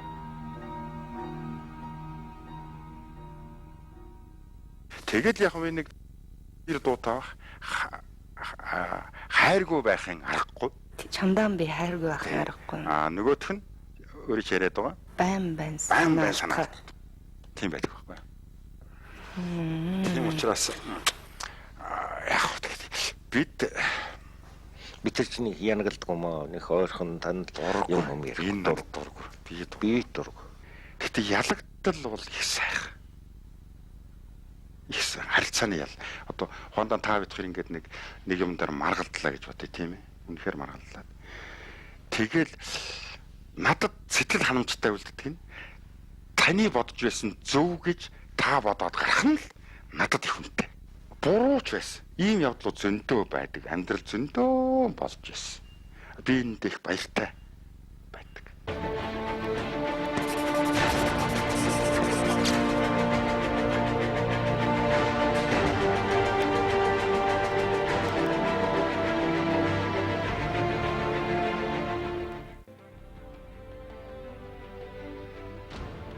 Их дэлхийн нэг эд эсэн дэд. Газар, ус, агаарын хүчинд хүн байна. Түүнээс амиан олж авна. Ам оюуныг бүтээн. Тийм болохоор газар, ус, агаараа хайрлаж хамгаалахгүй юм бол хүн байхын учир утга гэж юу вэ? Их дэлхийн маань эрүүл байвал бид бас эрүүл байна. Байгаль дэлхийн хайрлах хүний хайр бол 3 цагийн их хайр байх ёстой. Хэрвээ хайрж ис чадвас нэгэн дургуйгаан хөрсөн өдөр дэлхий чимэг сэгсрэх болно гэж хэлмээр байна. Дэлхийн байгалийн баялаг шахагдшгүй биш үлээ. Тиймээс дэлхийн улс орнууд өнөөдөр ногоон хөгжлийн төлөө тэмүүлцгээж байна. Бид ч бас экологийн тэнцвэрийг хангасан энэ ногоон хөгжлийн төлөө хувь нэмрээ Сайн төрөшхийн эрхэм үндсэн сайн хууль, сайн засаг. Монголын тэргүүлэгч хууль зүйн ферм. Ананд Батцая.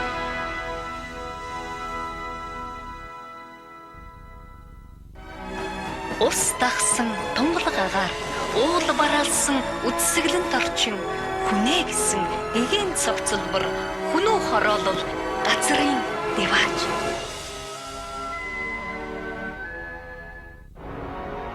Монгол тулгадны зүүн эрхэм. Одоо бид хоёр нэг юм хийх гэж чадаагүй. Одоо энэ үргэлжил дотроо бодож л яваа. Улаан хадаг гэдэг нэг дуурийн том бол би нэг өхөөсөө өмнө сонсчих юм уу гэсэн. Би тэр үст одоогоос 30 жилийн өмнө дууртай болчих болсон байхгүй юу? Улаан хадаг гэдэг дуурийн цом л үгүй юу? Ер нь сайн. Айгу. Нөгөөдхийг би хийн гээл сайд болоод дарга болоод би ч бас нэг тиймэрхүү өвчтэй шүү дээ. Сайд болоод дарга болоод ерөөсөө энэ тэнд үсгсээр байтал нэг битгэл 1 жил 2 жил 3 жил болсон байна. Чиний тухайд би нэг гайхаж боддог байхгүй юу? Ингээд нэг аялч төрийн нүүрэн дээр л нэг сайдын зөвлөхөл яваад байх юм. Одоо энэ батарын яамны сайдын зөвлөх үдтэй. Энэ батарын яамны сайдын зөвлөхтэйгээр ингээд яахаар чи бол цаглагшгүй зөвшөөрөгдсөн хүн байна. Эсвэл цагийг мэдэрч амьдрч чаддаг хүн байна. Энэ хоёрын чи аль нь юм? намайг тэгдэм л да албан тушаалд дуртай гэж ярьдیں۔ Гэсэн. Би ч дуртай байсан. Би бол энийг үүсэхгүй байна. Ямар нэг юм бодцоод хийж гүйцэлдүүлье гэвэл ямар нэгэн хэмжээгээр тэр өөрийн гарт хүч байх хэрэгтэй юм байна л дээ. Хүч байх хэрэгтэй. Гэдгийг бол би мэдсэн л дээ. За сайд байж үтс их хурлын гишүүн байж ингээд замбрааг олон юм би. Нэг ч албан тушаалд би болъё гэж хүсэл тавьж байгаагүй. Ямар ч архиваас хэн хэдэн зууны дараа очиход би ямар нэгэн тийм санал гаргаж байсан тал байхгүй. Тэгэхээр намайг би итгэвтэй байсан. Намайг очиж байсан. Би дуртай очиж байсан. Бодож шүү дээ. Сэтэнбэл дараа нэг удаа дуудаад энэ цэгмэд бид нар одоо хөгшрлөө. Соёлын яамны сайдны зөвлөлд орлогчийг хэлж байгаа. Хөгшрлөө. Одоо та нар бол ажиллах цаг ирж байна. Ер нь цэгмэдийн оронд чамайг тавина гэж бодож байгаа шүү. Тэр чинь нэг хүн мэддэг байсан юм чинь гэж бодож байгаа шүү. Чи намын туураны хороо соёлын яамны архивт цалинтай 3 сар архивт суугч хэлсэн. Тэгж хэлсэн. Тэгээ яг гарах гэж байхад өрөөнөөс нь гарах гэж байхад хөө нөхөр гэсэн эргээд гарахад энэ үгийг ганц чамд хэлээгүй шүү гэж хэлж байгаа дарга. Тэгээ намын туураны архивт суугаад би юу эсэйг мэдэж болох вэ? Тэр үед бол ямар байдал манайд үүссэн байсан бэ гэхлээр Сэтэнбэл даргын гэргийн Анастасия Ивановнагаа бол урлагт их одоо сэтгэл гаргадаг, маш их оролцдог. Тэгээд л нөгөө том төрийн концерт энэ төр болохтой зэрэг л нөгөө намын туураны улс төрийн төвчөө очиж хяндаг. Тэгэхээр авгаа ирж үздэг, тэгээд загнадаг. Тэгээ авгаа ч нөгөө бас юуны соёлын нэлээд боловсралтай. Тэгээ нөгөө улсын төвчөөний ч гэсэн халга авахгүй те. За ер нь намын тууранд бол энэ концерт энэ авгаа оролцдог ажилд өөдөөс нь одоо нэг намын туураны өмнөөс үг хэлээд байх ийм боловсралтай залуу хүн л одоо тавихгүй бол ичээс хэцүү юм байна. Бас тийм бодлого төрж явсан байх юм тийм явсан шиг байна. Тэрийг бол адиа дарга надад хэлжсэн л да адиа дарга одоо амьд байгаа асуусан ч та нар болно. Тэгээд л тэр дарга дуртай гэдэг нэр авсан нь одоо тэр. Тэгэл авгаатай одоо алз үздэг юм болж өрөхгүй. Авгаа намайг тэгдэг байсан одоо намын туураны онолч дургуухан хөргөлэр. Би жоохон онол ярина л да гэдэгсэн. Ганц нэг жишээ хэлэх жишээ нь. Одоо 1983 онд төрийн шагнал хэлэлцэхэд соёлын яамнаас Норб Банцдугайг төрийн шагналд нэр дэвшүүлсэн байсан. Авгаа маш их ууртай сууж байна. Яахааран ганц нэгэн дуулж дэлхийд харсан дуучин төгчөөд яахааран энэ дэлхийн том театрт дуулсан дуурийн дуучидтай та нар төрийн шагналд. Тэгээ гарахтаа гэсэн хэрвээ чи тодорхойлвол урт насыг тодорхойлох боломж байна. Дараагийн өнөөдөр ороо харж хараад Норб Банцд чинь өгүүлэхгүй. Чадна. Урт наснд ямар ч асуудал байхгүй юм чинь. Тийм том дуучин юм чинь. Тодорхойлол бол төрийн шагналын хорон дээр би хамгаалахад бэлэн. Ямар ч асуудал байхгүй. Их театрт дуулсан тэр үед чи мэдв. Хэрвээ юу ячвал чи дэмжих үү гэж. Би дэмж 100% дэмжинэ. Гагцхуу та даргаад Норб Банцдугайг дэмжих асуудлыг та хань ярьж өгөх хэрэгтэй. Тэгэл болоо. Тэгэл гэсэн. Тэгээ хоёулаа гар бариад гашсан. Тэгэл тэр төрийн шагналын хорооны хуралд ороод хоёр дуучин орж ирлээ гэж одоо бөөн юм болно үсттэй. Нэгэнд нь л өгнө гээл. Тэр чинь аваргууд байхгүй гэдэг чинь. Тэгэл нууц санал хураалтаар хоёулаа гараад ирсэн. Тэгэл нэг өдөр хоёр одоо уламжлалт болон сонгодог чиглэлийн хоёр дуучин төрийн шагнал авч байгаа байхгүй. Нэг өдөр авсан гэх юм тэр ямар сайхан түүх вэ? Анхны дуучид. Анхны. Ерөнхийдөө бол би одоо юу гэх юм бэ? Юман бол одоо үнэн чанартай бол мэднэ. Музей маань юу вэ? Номын сан маань юу вэ? Энийг бол үе үеийнхэн энэ бол мэдж байгаа гэж мэдж байгаа. Ягаад гэвэл би дорцрон сайдыг дагсан. Би чойжлын чимдийг дагсан манай хэлтсийн дарга. Жанчвыг дагсан. Мөн үү? Цогцлон угаач одоо тэнд байсан. Намын төв хороонд бол одоо томчууд байсан. Балхаажууд байна. Сэтэнбэл даргатай нэг хойр байгаагүй ч гэсэн хаяа нэг таарлаж лээсэн. Ер нь надаас бол багаан нэрхэлж үргэлж асуудаг байсан. Очров тугаач гэсэн зөвлөдөг лээсэн. Зөвлөдөг байсан. Инквайр харин их зөвлөдөг байсан шүү. Ямар сони инквайр их зөвлөдөг байсан. Ягаад гэвэл өөрөө нөгөө соёлын салбарт ажиллаж байсан болохоор өөрөө мэдчихсэн байх л та. Мэдчихсэн баг. Тэгэхээр энэ юмаа мэдж байсан зүйлийг ашиглах хэрэглэх гэх нь зөв юм болов гэж албан хаагч хүнийгээр хэлэх юм бол туршлага нь хэрэгтэй юм гэж үздэг юм болоо даа л гэж би зүгээр бодох юм да. Гэхдээ туршлага гэснээс миний нэг дургүй юм бол улс төр туршлага суух, аливаа юм туршлага суух гэдэг бол худлаагүй байхгүй. Туршлагатай хүн гэдэг бол байран дээр зогсож байгаа нэг хэлдэг. Том сэтгэгчд бол яг өөрийн чинь ярьдгийг бичсэн ярьсан байдаг. Туршлагаар юм хийнэ гэдэг бол давтнаа гэсэн үг л гэж хэлсэн байна. Албаны үгээр хэлвэл гэж хэлсэн шүү дээ. Би бол туршлага гэдэг үгийг өөрөө хэрэгэлдэг хүн байхгүй. Өөртөө өгөгдөж байгаа зүйлийг өгөгдсөн зүйлээ хурааж хомж чадсан л туршлага болохоос биш. Тэрнээс биш олон жил ажилласан туршлага биш л дээ. Төрийн болоод төрийн дээд шагналууд бол байх ёстой гэж би боддог.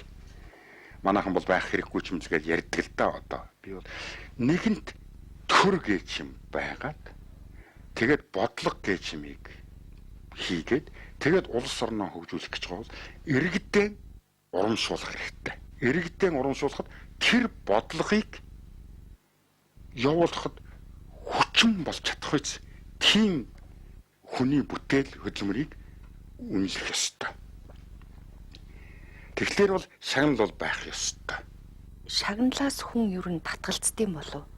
Тэгтэл таны хувьд татгалцсан түүх байдаг. Тэгэхээр шагналаас татгалцсан гэдгийг чинь энгийн хүн логикоор бодоход нэг бол голсон байж таараа.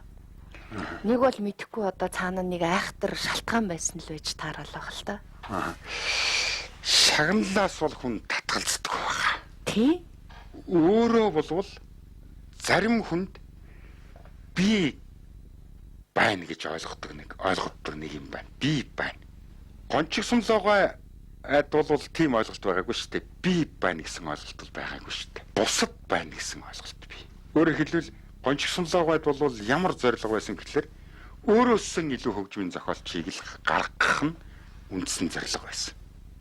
Өөрөө бол чухал биш байсан. Би байна гэдгээс гадна бид байна гэж боддог хүн бол татгалзах боломжтой. Бид байна гэж боддог хүн.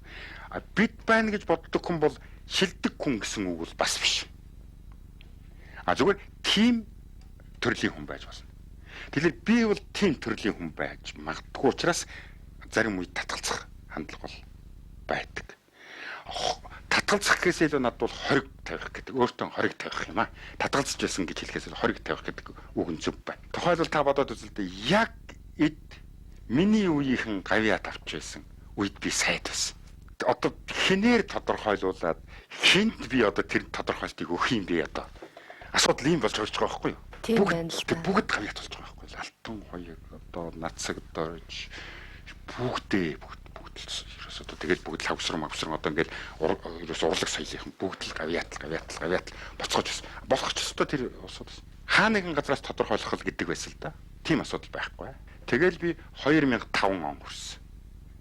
Соёлын тэргүүний ажилтан гэдэг тэмдгийг энэ Инквайр Бадрууган хоёр соёлын хорооны дарга болоод би соёлын яамны нэгдүгээр нөгөө соёлын яам байхгүй болчихгүй. Тэгээд соёлын яамны нэгдүгээр орлогч сайд биш болчихгүй. Тэгээд Бадрууган соёлын хорооны даргаар. Тэгээд намайг үдэж гаргахад соёлын тэргүүний ажилтан гэдэг тэмдэг өгчээсэн тэр хоёр.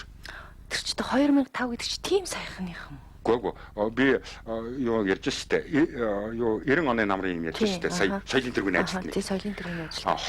2005 он хүртэл бол би ямар нэгэн одоо тэмдэг мэмдэг шагнал магнал төрийн шагналаас өөр шагнал бол аваагүй. Улсын төрийн дээд шагнал бол ерөөс аваагүй. Надад юм боломж авах. Тэгэхээр энэ хугацаанд бол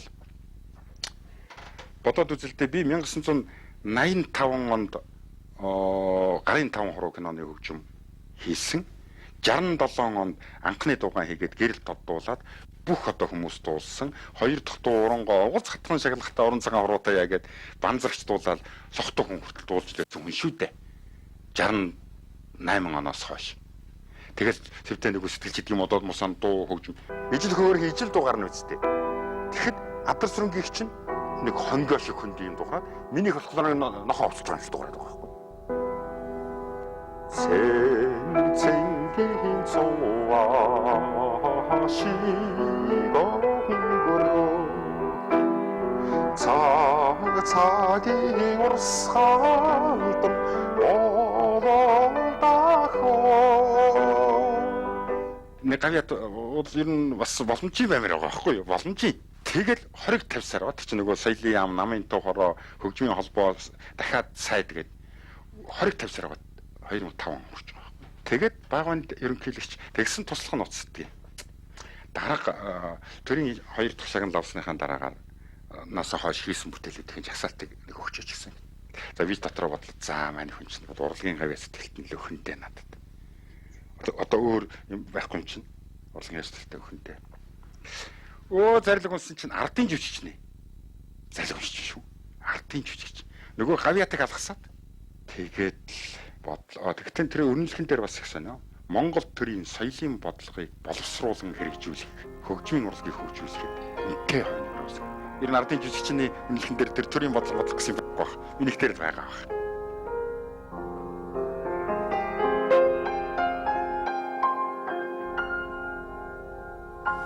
Манай чин зэрэг их алиа хүн байсан л та.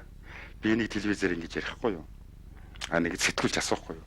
Танай үеийнхнээс одоо тэр нь тийм энэ юм гэдэг яг та одоо томьёолж хэлвэл яг яатал торхойлох ихтэй зэрэг би хэлэхгүй юу? Хангал бол одоо хамгийн мэдрэмжтэй. Нацаг дөрж бол хамгийн боловсралтай. Шарав бол хамгийн авьяастай. Бэлэг жаргал бол хамгийн чадвартай гэж хэлэхгүй.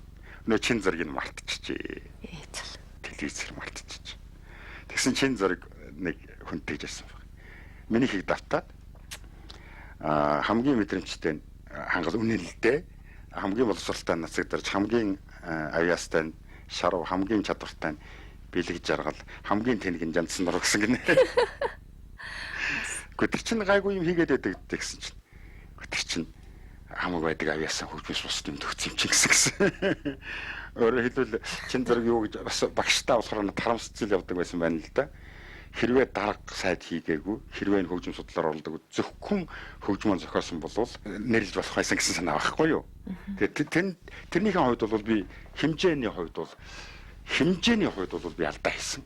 Миний их олон сайд дарга байсан энэ хөгжмийн судалгааны чиглэлээр их олон жил ажилласан явдал бол үнэндээ том хэлбэрийн гихүүдээ бүтээл баг гэсэн би. Дуур бол би бичээгүй. Симфони би ганцхан симфони бичсэн. Бүжгийн жүжиг бол би ганцхан мэрэгэн буусан чанаа гэж ганцхан бүжгийн жүжиг бичсэн.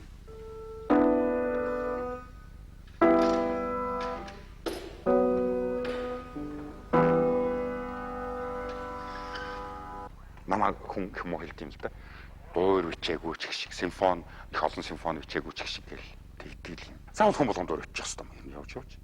Асуудал тийм байгаа байхгүй юу? Тэгэл манайхан тэгдэг хөгжим судлал ерөөсөн хөгжөөгүй байна. Хөгжим судлал хөгжчих юм бол энэ хөгжим мундаг болоод олон дуур гарах юм байна. Тэгэл одоо яг дуур гэдэг маань юу юм? Гэт асуулаар хэлэхгүй. Тэгэхээр одоо чинь их сони юм байна шүү дээ. Хүмүүс дуур гэхдээ зэрэг юу гэж ойлгодоо нөхтэй зэрэг дуулаад үйл явдал ярьдаг зүйлийг хэлээд байгаа байхгүй юу? Гэж ойлгоод байгаа байхгүй юу?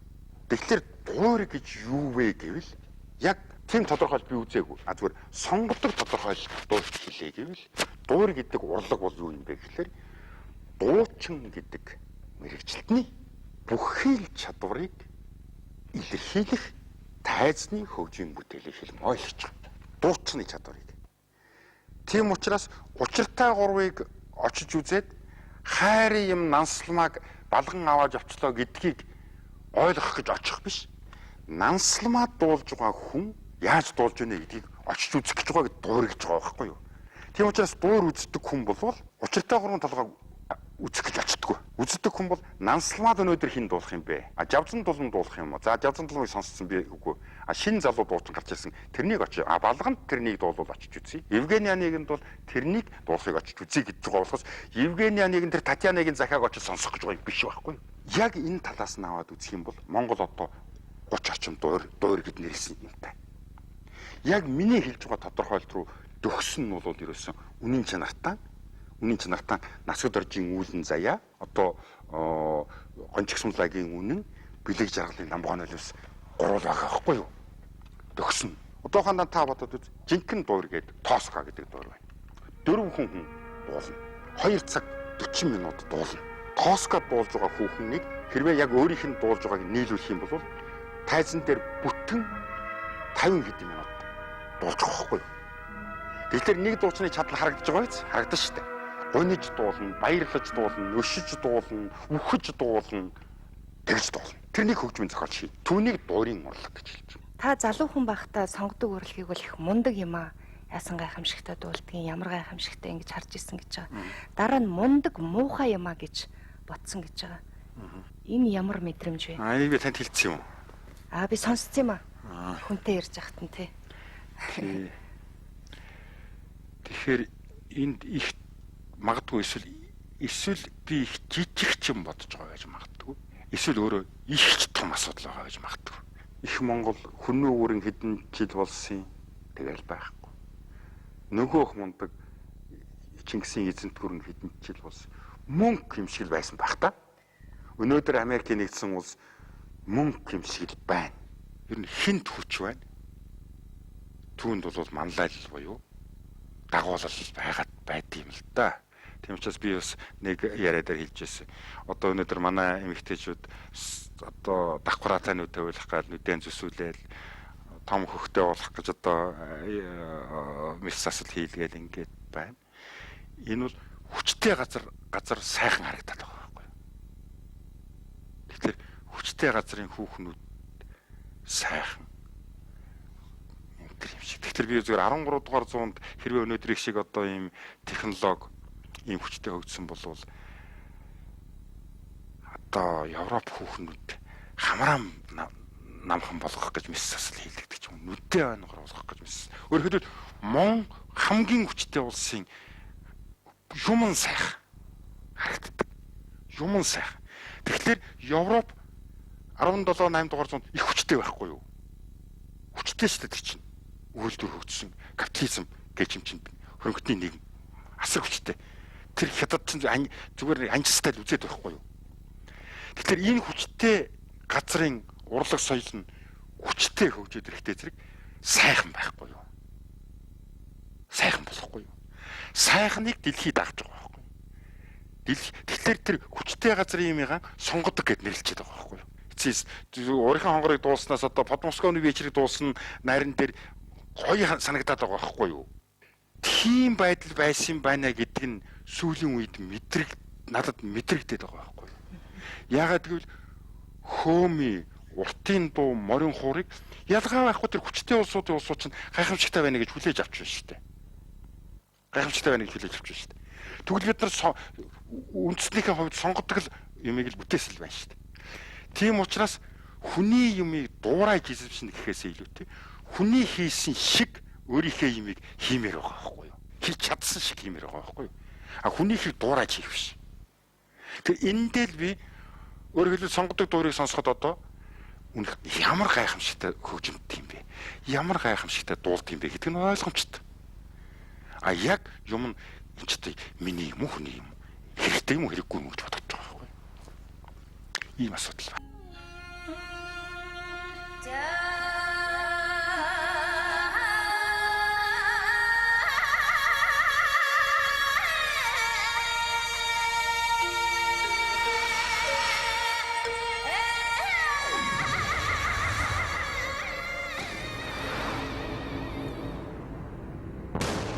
Монгол тулхтны 100 эрхэм.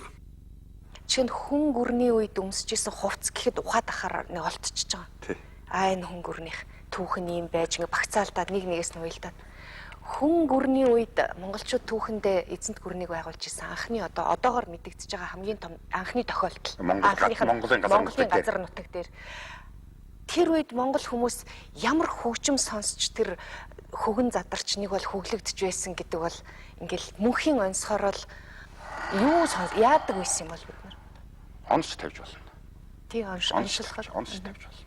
Одоо дуулаад байгаа бидний нэг уртын дуу гэдэг нэг юм байна шүү дээ. Тий. Энэ уртын дууг бол яг энэ монгол уртын дууг бол дэлхий дээр өөр үндэстэн яг зохиогоогүй байна. Энэ уртын дууны яг хүний хоолоогоор илэрхийлэгддэг чадвар гэж ярих уу?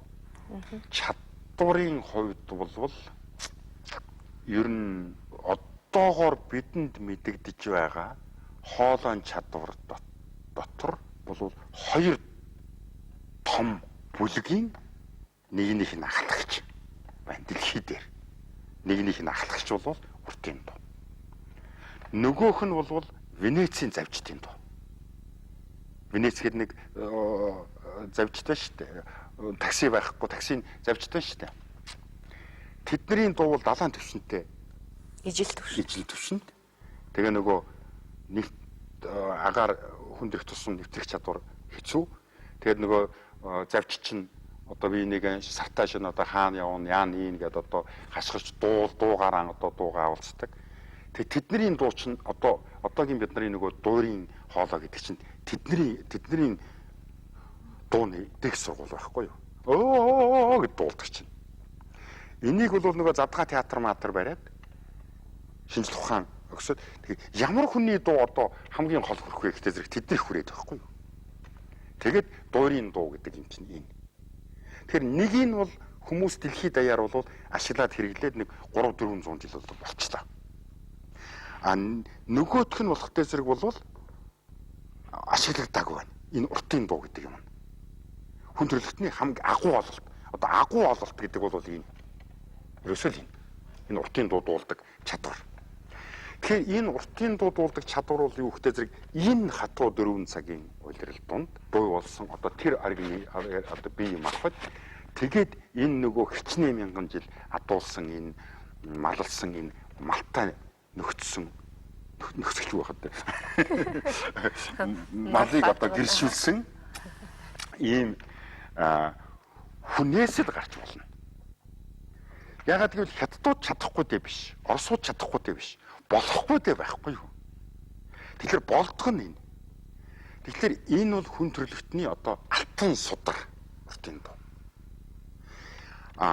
Хүмүүгийн үед бол энээс өөр юм байх боломж байхгүй. Ягаад гэвэл дахиад нөгөөх ахуй сэтгхүй улирлын асуудал гарч ирнэ үү? Зөв. Тэгэхээр бид нар яг археологийн олзуур шиг зарчмаар хөөж судлахад олдно.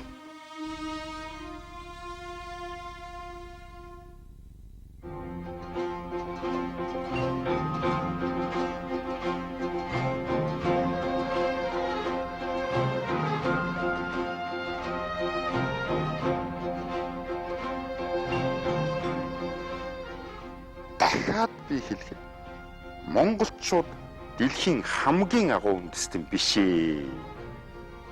Монголчууд энэ газар шороон дээр байснараа бусдаас өөр үндэстэй. Өөр байсан учраас өөр юм хийсэ. Тэр өөр нь давтагдшгүй зүйл ээ. Тэр давтагдшгүй зүйл нь өөр үндэстэн үнэхээр хийж болохгүй зүйл ээ. Чадахгүй биш. Болохгүй зүйл. Тэр болохгүй зүйлийн нэг нь манай хөгжим, тэр уртын дуу, тэр морин хуур хоёроо.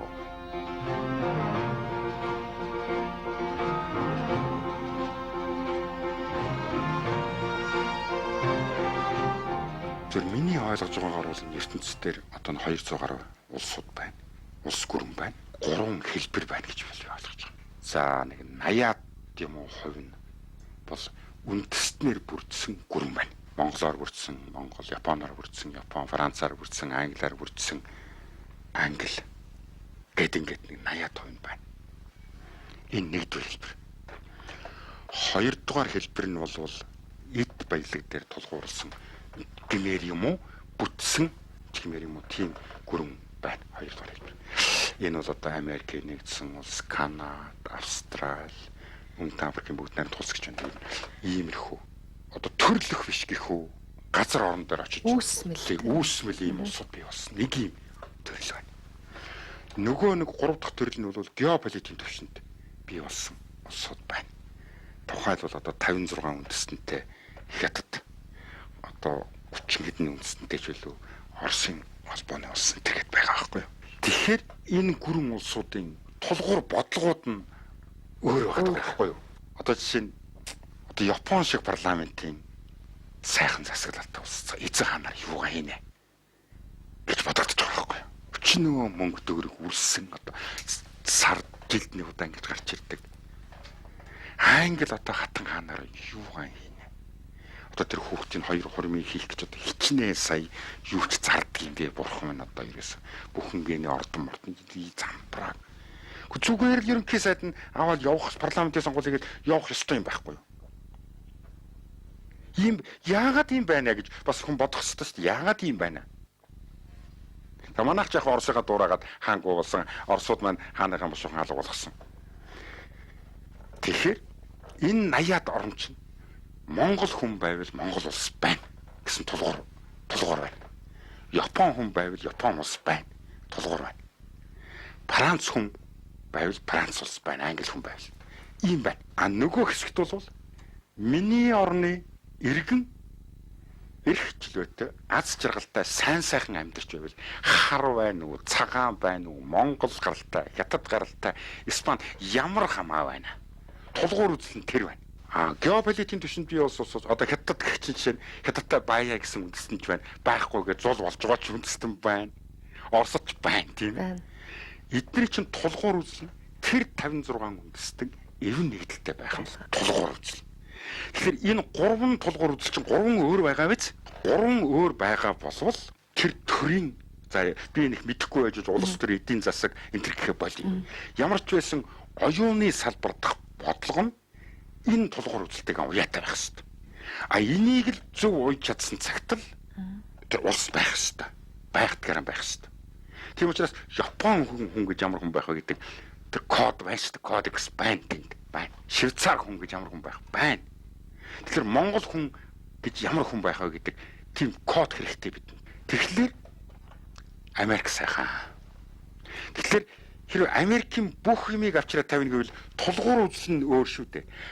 Америкийн үзлийг харгас үзэл гэж байгаа юм биш.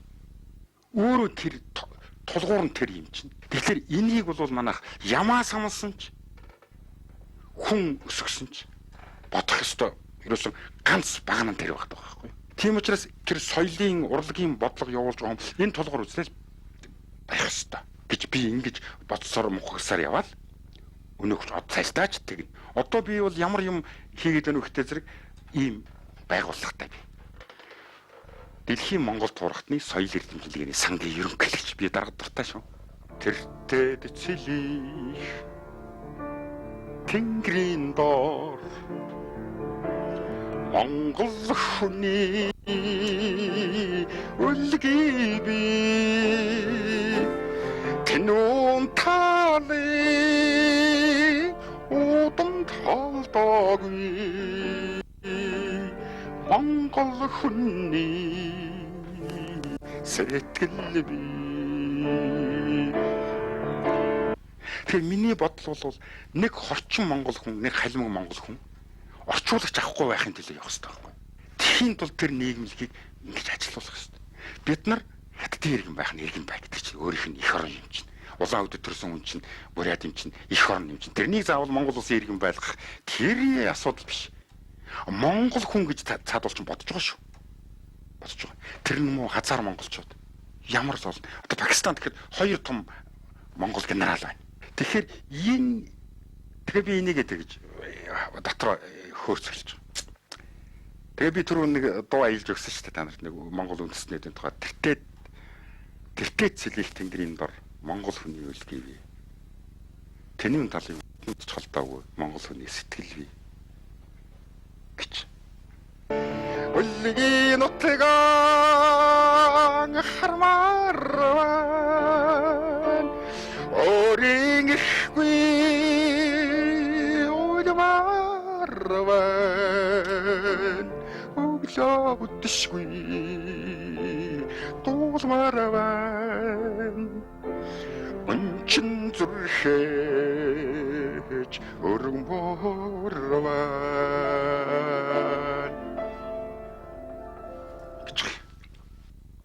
Би их Монгол улсыг байгуулъя гэж байгаа юм биш ээ. Тэр чинь миний ч цагийн асуудал биш, миний ч үеийн асуудал биш. Галбаалчлал хэрвээ мөнгө хүсвэл нэг өдөр дууслаа гэж бодъё. Юутай үлдэх вэ гэж. Хин юутай хоцрох вэ гэдэг асуудал байгаа байхгүй юу? Яг галбаа. За ижлэхэн компьютер байна, ижлэхэн бензон, ижлэхэн сансарт нисэн, ижлэхэн баг гэр орон байна. Яг хин юутай үлдэх вэ гэхдээ зэрэг л асуудал үүснэ. Тэр хэрвээ нэрээ галбаалчил мөнгө бос юм бол мөнгө бос гэж үзэж байгаа бол тэр үлдэхийг бэлдэх хэрэгтэй байхгүй юу? Үлдэхэд бэлдэх хэрэгтэй. Энэ цагт үндэстэн өөрийнхөө хэлээр ярих хэрэгтэй болж байгаа байхгүй юу? Түүнд нь бэлдэж өгөх хэрэгтэй. бид бэлдэхгүй бол хэн бэлдэх юм бэ? Ерөнхий сайд бэлдэж болохгүй. Ерөнхий сайдын ч ажил биш. Бидний ажил байхгүй юу? Оюун ухаантай, соён гэгэрүүлэх ажил хийж байгаа. Үндэстнийхэн төлөө хөгжим гэдэг чинь болвол юу шүү дээ. Хүнийг баясгаж байгаа хэд биш шүү дээ. Огт биш. Баясгаж байгаа хэд бол биш. Хүнийг өөрийг нь ухааруулах нь тусалж байгаа юм. Чадлагын хэрэг. Өөрийг нь ухааруулах. Намайг магтуулах гэж байгаа юм биш. Өөрийг нь ухааруулах нь тусалж байгаа байхгүй юу?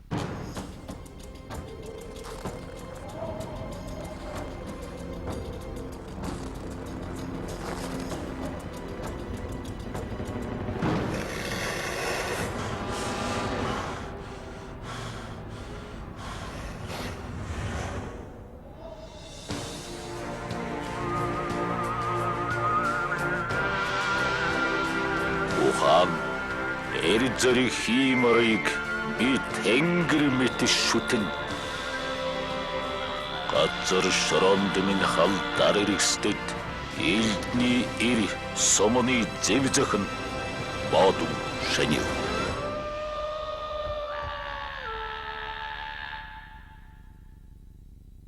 Ямар уран бүтээл хийж байна өөртөө? Нэг хөгжмийн нэр томьёоны тайлбар хийгээс байна. Тойлвич шиг болвол нэг л зүйлийг шаардж байгаа. Утга зохиолын бүтээлүүд, яруу найргийн бүтээлүүд гэдэг ингээ бусад бүтээлүүдийг уншихад бол ерөнхийдөө бол хүнд жоохон тулгалт хийдэг. Зохиогчийн үзэл санаа, голбаатрын үзэл санаа жоохон тулгалт хийдэг. Тойлвичиг бол зөвхөн өөрийгөө нээх боломжийг л олгодог. Тэр баатар сайн, энэ баатар сайн гэдэг юм уншихгүй. Яг үндсэн үнэн мэдээллийн нөхцөл. Ерөөсөө үндсэн мэдээлэл байна. Та юугаа олж авах. Энэ хэл гэдэг юм чинь сэтгэлгээний хэмжээ юм байна. Тийм учраас мэрэгэн хүн хэлсэн байдаг. Миний хэлний хязгаар бол миний ертөнцийн хязгаар гэж. аюултай үг биш.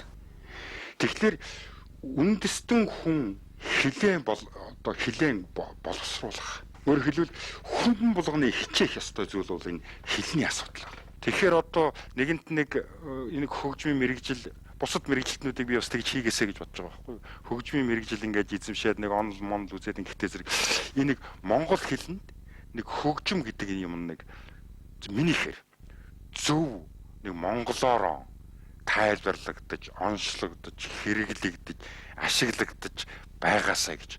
Энэ бол миний монгол үндэстэнтэй хийх одоо их том зүйл гэж би өөрөө бодоод байгаа байхгүй юу? Гэхдээ манай монгол хэл бол бас зарим хэлийг бодох юм бол нэлээд одоо зөвшөөрсөн хэл л дээ.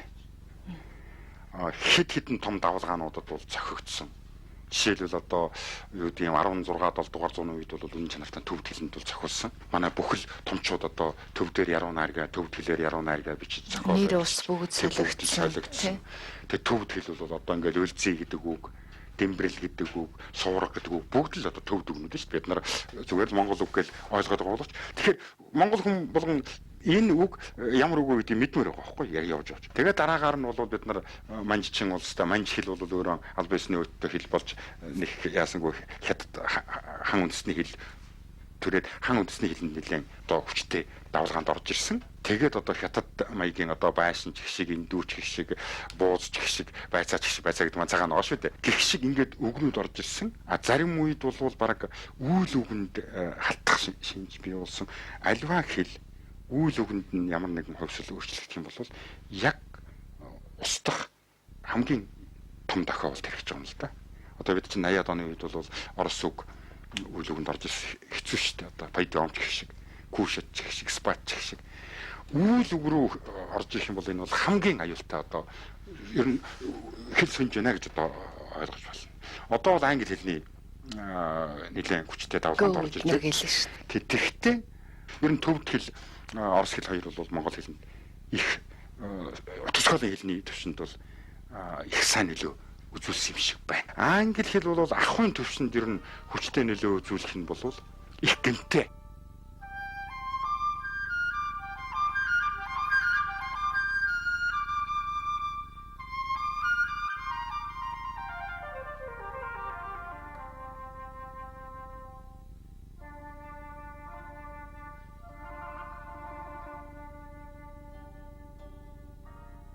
Нэр томьёоны тол хийж явах чинь Бадраа багшны тэр нэг этгээдээр мөртлөө нэг айхтар оноос нэр томьёоны орчуулгууд их орох бах та. Их орно. Их орж таарах. Их орж Бадраа гэж хүн их юм хийсэн. Тэгээ Бадраагаа би танд ганцхан яаж оноосныг би Бадраагаа хэлье. Одоогийн бидний даралттай хөгжим ба шүү дээ. Төгөлдөр хуур. Төгөлдөр хуурын нэр бол Forte Piano гэдэг хөгжим. Тий. Энэ бол Итали үг. Итали үг. Forte гэдэг бол чанга гэсэн үг. Piano гэдэг бол зөөлөн гэсэн үг. Тэгэхээр Fortepiano гэдэг монголчлоод акцент хийдэг. Fortepiano гэдэг хөгжим байхгүй юу? Чанга сул гэсэн нэртэй хөгжим. Тэгэхээр монгол руу орчуулахлаар чанга сул гэж орчуулж болдгоо. Тэгэхээр Бадраа яаж бодож олсон байна? Төгөлдөр гэж олсон байна. Тий, төгөлдөр. Тэгэхээр аль нэгч хөгжимд нөгөж байхгүй юу? Тэгэхээр цаад гүн санаа нь бол тэр Итали үгэндээ ч байна, чангагч хөгжимд нь, зөөлнийч хөгжимд нь. Төгөлдөр хуур. Тэгэхээр төгөлдөр хуур. Энэ ийм гайхамшигтай одоо оноолтууд байгаа байхгүй Бадраа. 56 онд хийсэн тэр нэг жижигхэн телевизэн мундаг ном байдаг. Тэр приматыг ужлаг гэж их онсон юм шиг санагдтiin. Тэгээ глисантыг юу гэж хэлмээр юм? Текстийг юу гэж хэлмээр юм? Тий. Глисантыг гулсаа гэдэг ч юм гоё байна. Тий. Одоо першлак энтриг юу гэж хэлдэг юм? Глисан. Зүгээр Бадраагад жоохон хитэрсэн нэг юм би. За. Жоохон хитэрсэн нэг юм би. Их гоё оноос л байдаг. Тэг гоё оноос хитэрсэн нэг юм би. Нөгөө бусад үндэстнүүдийн нэг жишээлбэл юу гэдэг юм? Йохор шүү дээ. За. Йохор гэдэг бол одоо бурят-ийн бүжиг тийм ээ. Бурятаас өөр үндэстэн бүжиглдэг бүжиг байхгүй Йохор.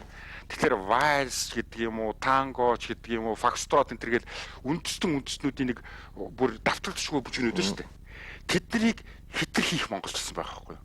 Тэгэхээр нөгөөдөл нь холилдоод ээрэнцэх бүжиг, эргэх бүжиг, нахилцах бүжиг, тахилцах бүжиг энэ төргээд нахилцах бүжиг. Тэгээ нахилцах бүжиг энэ төргээд тэд нар тэгээд би бол юу бодсон бэ гэхтээ зэрэг ер нь яг тухайн үндэстэн бий болгосон хөгжмийн зэмсэг бүжгийн одоо төрөл дууны нэрүүдийг бол яг тэгж орчуулж хэрэглээд байх нь бол энэ сүултээ үндэстнүүдийг бүдгөрүүлж мэдэх юм байна гэж хайдаг байхгүй.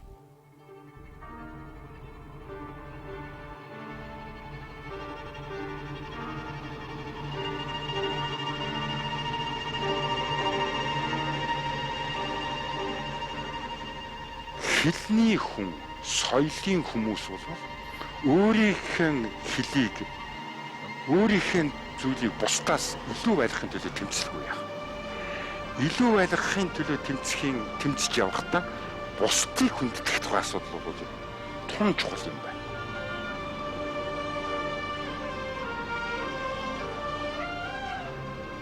Яг социализм үед хэн монгол хэлний төлөө тэмцэж ирсэн. Гэрэмчингаа гэдэг үстэй. Бадраагаа гэдэг үстэй. Дамдын сурангаа гэдэг үстэй. Гэт ярьдаг ус хэдхэн хүн ярьдаг. Монгол хэлний төлөө тэмцэж буруудаж унаж. Тэд нар чинь гадаадын доод тал нь 3 хэлтэй, дээд тал нь 10 лосонж 13 хэлтэй хүмүүсээс байхгүй. Монгол хэлний багш нар монгол хэлний төлөө тэмцэж чаддаггүй байсан байхгүй. Тэгэхээр монгол хүн бол нэг зүйлийг хэлэх. Монгол улс чинь одоо арлын орн шүү дээ. Арлын орн. Тэгж одоо том ялж болно. Заавал усан дотор байхлаараа арал болчдөг, хуурай газрыг орлоор арал биш шүү дээ. Арлын орн. Бидэнд цунами байна. Усаар биш байна. Цунами улам хүчтэй болох боломж бий. Арлын орн.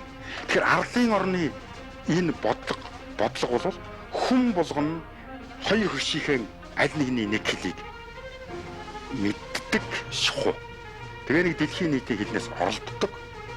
Энэ цагт л монгол хэлээ илүү хүчтэй сайн байж чадна. Ийм цөөхөн хүн бол хэлээ бол ер нь явуулах ёстой.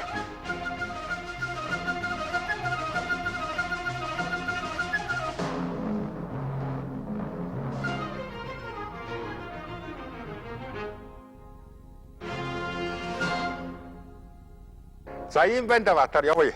За. Би нутаг устай гэртээ харьдаг хүн.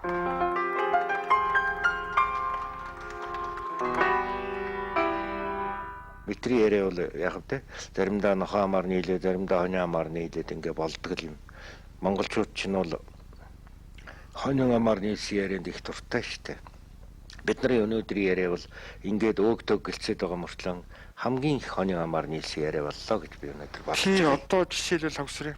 Найран дээр хүртэл урилга залгын үг гэж байдгаас гадна хөөлгийн үг гэж байдаг. Зочноо хөөдөг үг. Тэгэхээр бол одоо бидний яриа өнөөдөр их сайхан боллоо. Хилэн далангүй сайхан ярилцлаа.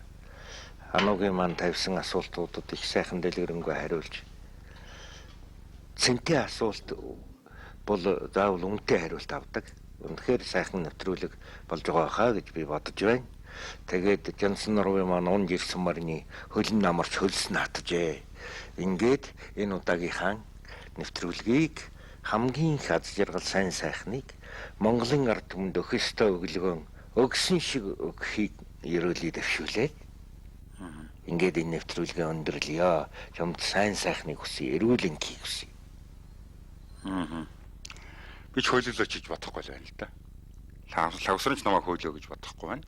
Монгол ардын үгэлээ. Альва юм ухаалаг хязгаартай гэдэг үг гэдэг. Тий. Сайхан юм ухаалаг хязгаартай, муухай юм ухаалаг хязгаартай. Бидэнд хязгаар байгаа учраас энийг дуусгах нь зүйтэй гэж. Сайхан төгсгөл эхлэлтэй адилхан гэдэг. Тийм үү? Анунда. За баярлалаа. Түсээ. Баярлалаа. Бидэнтэй ингээд тий сайхан суугаад ингээд ингэдэг байхгүй. За баярлалаа. За болоо. За хөөхдүүд. Яа, Яа. Их юм. дотоод сэтгэлийнхаа тэр бүхий л байдлыг хөгжим болгоод гаргацдаг. Нэг бол одоо зураг болгоод зурчдаг. Нэг бол юм барьж аваад цогчдаг.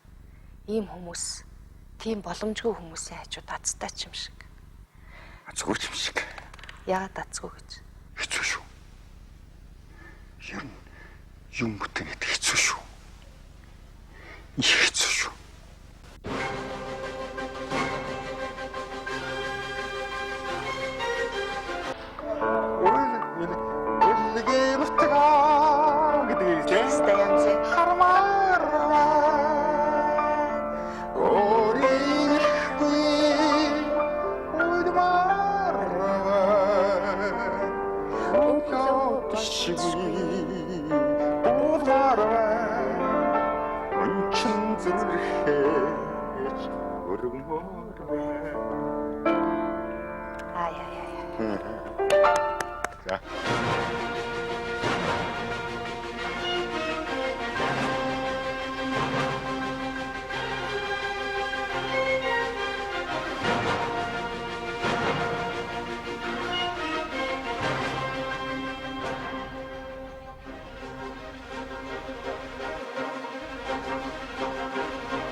Монгол тулахны зүүн эрхэм улаан залаад монголчуудаа зориуллаа.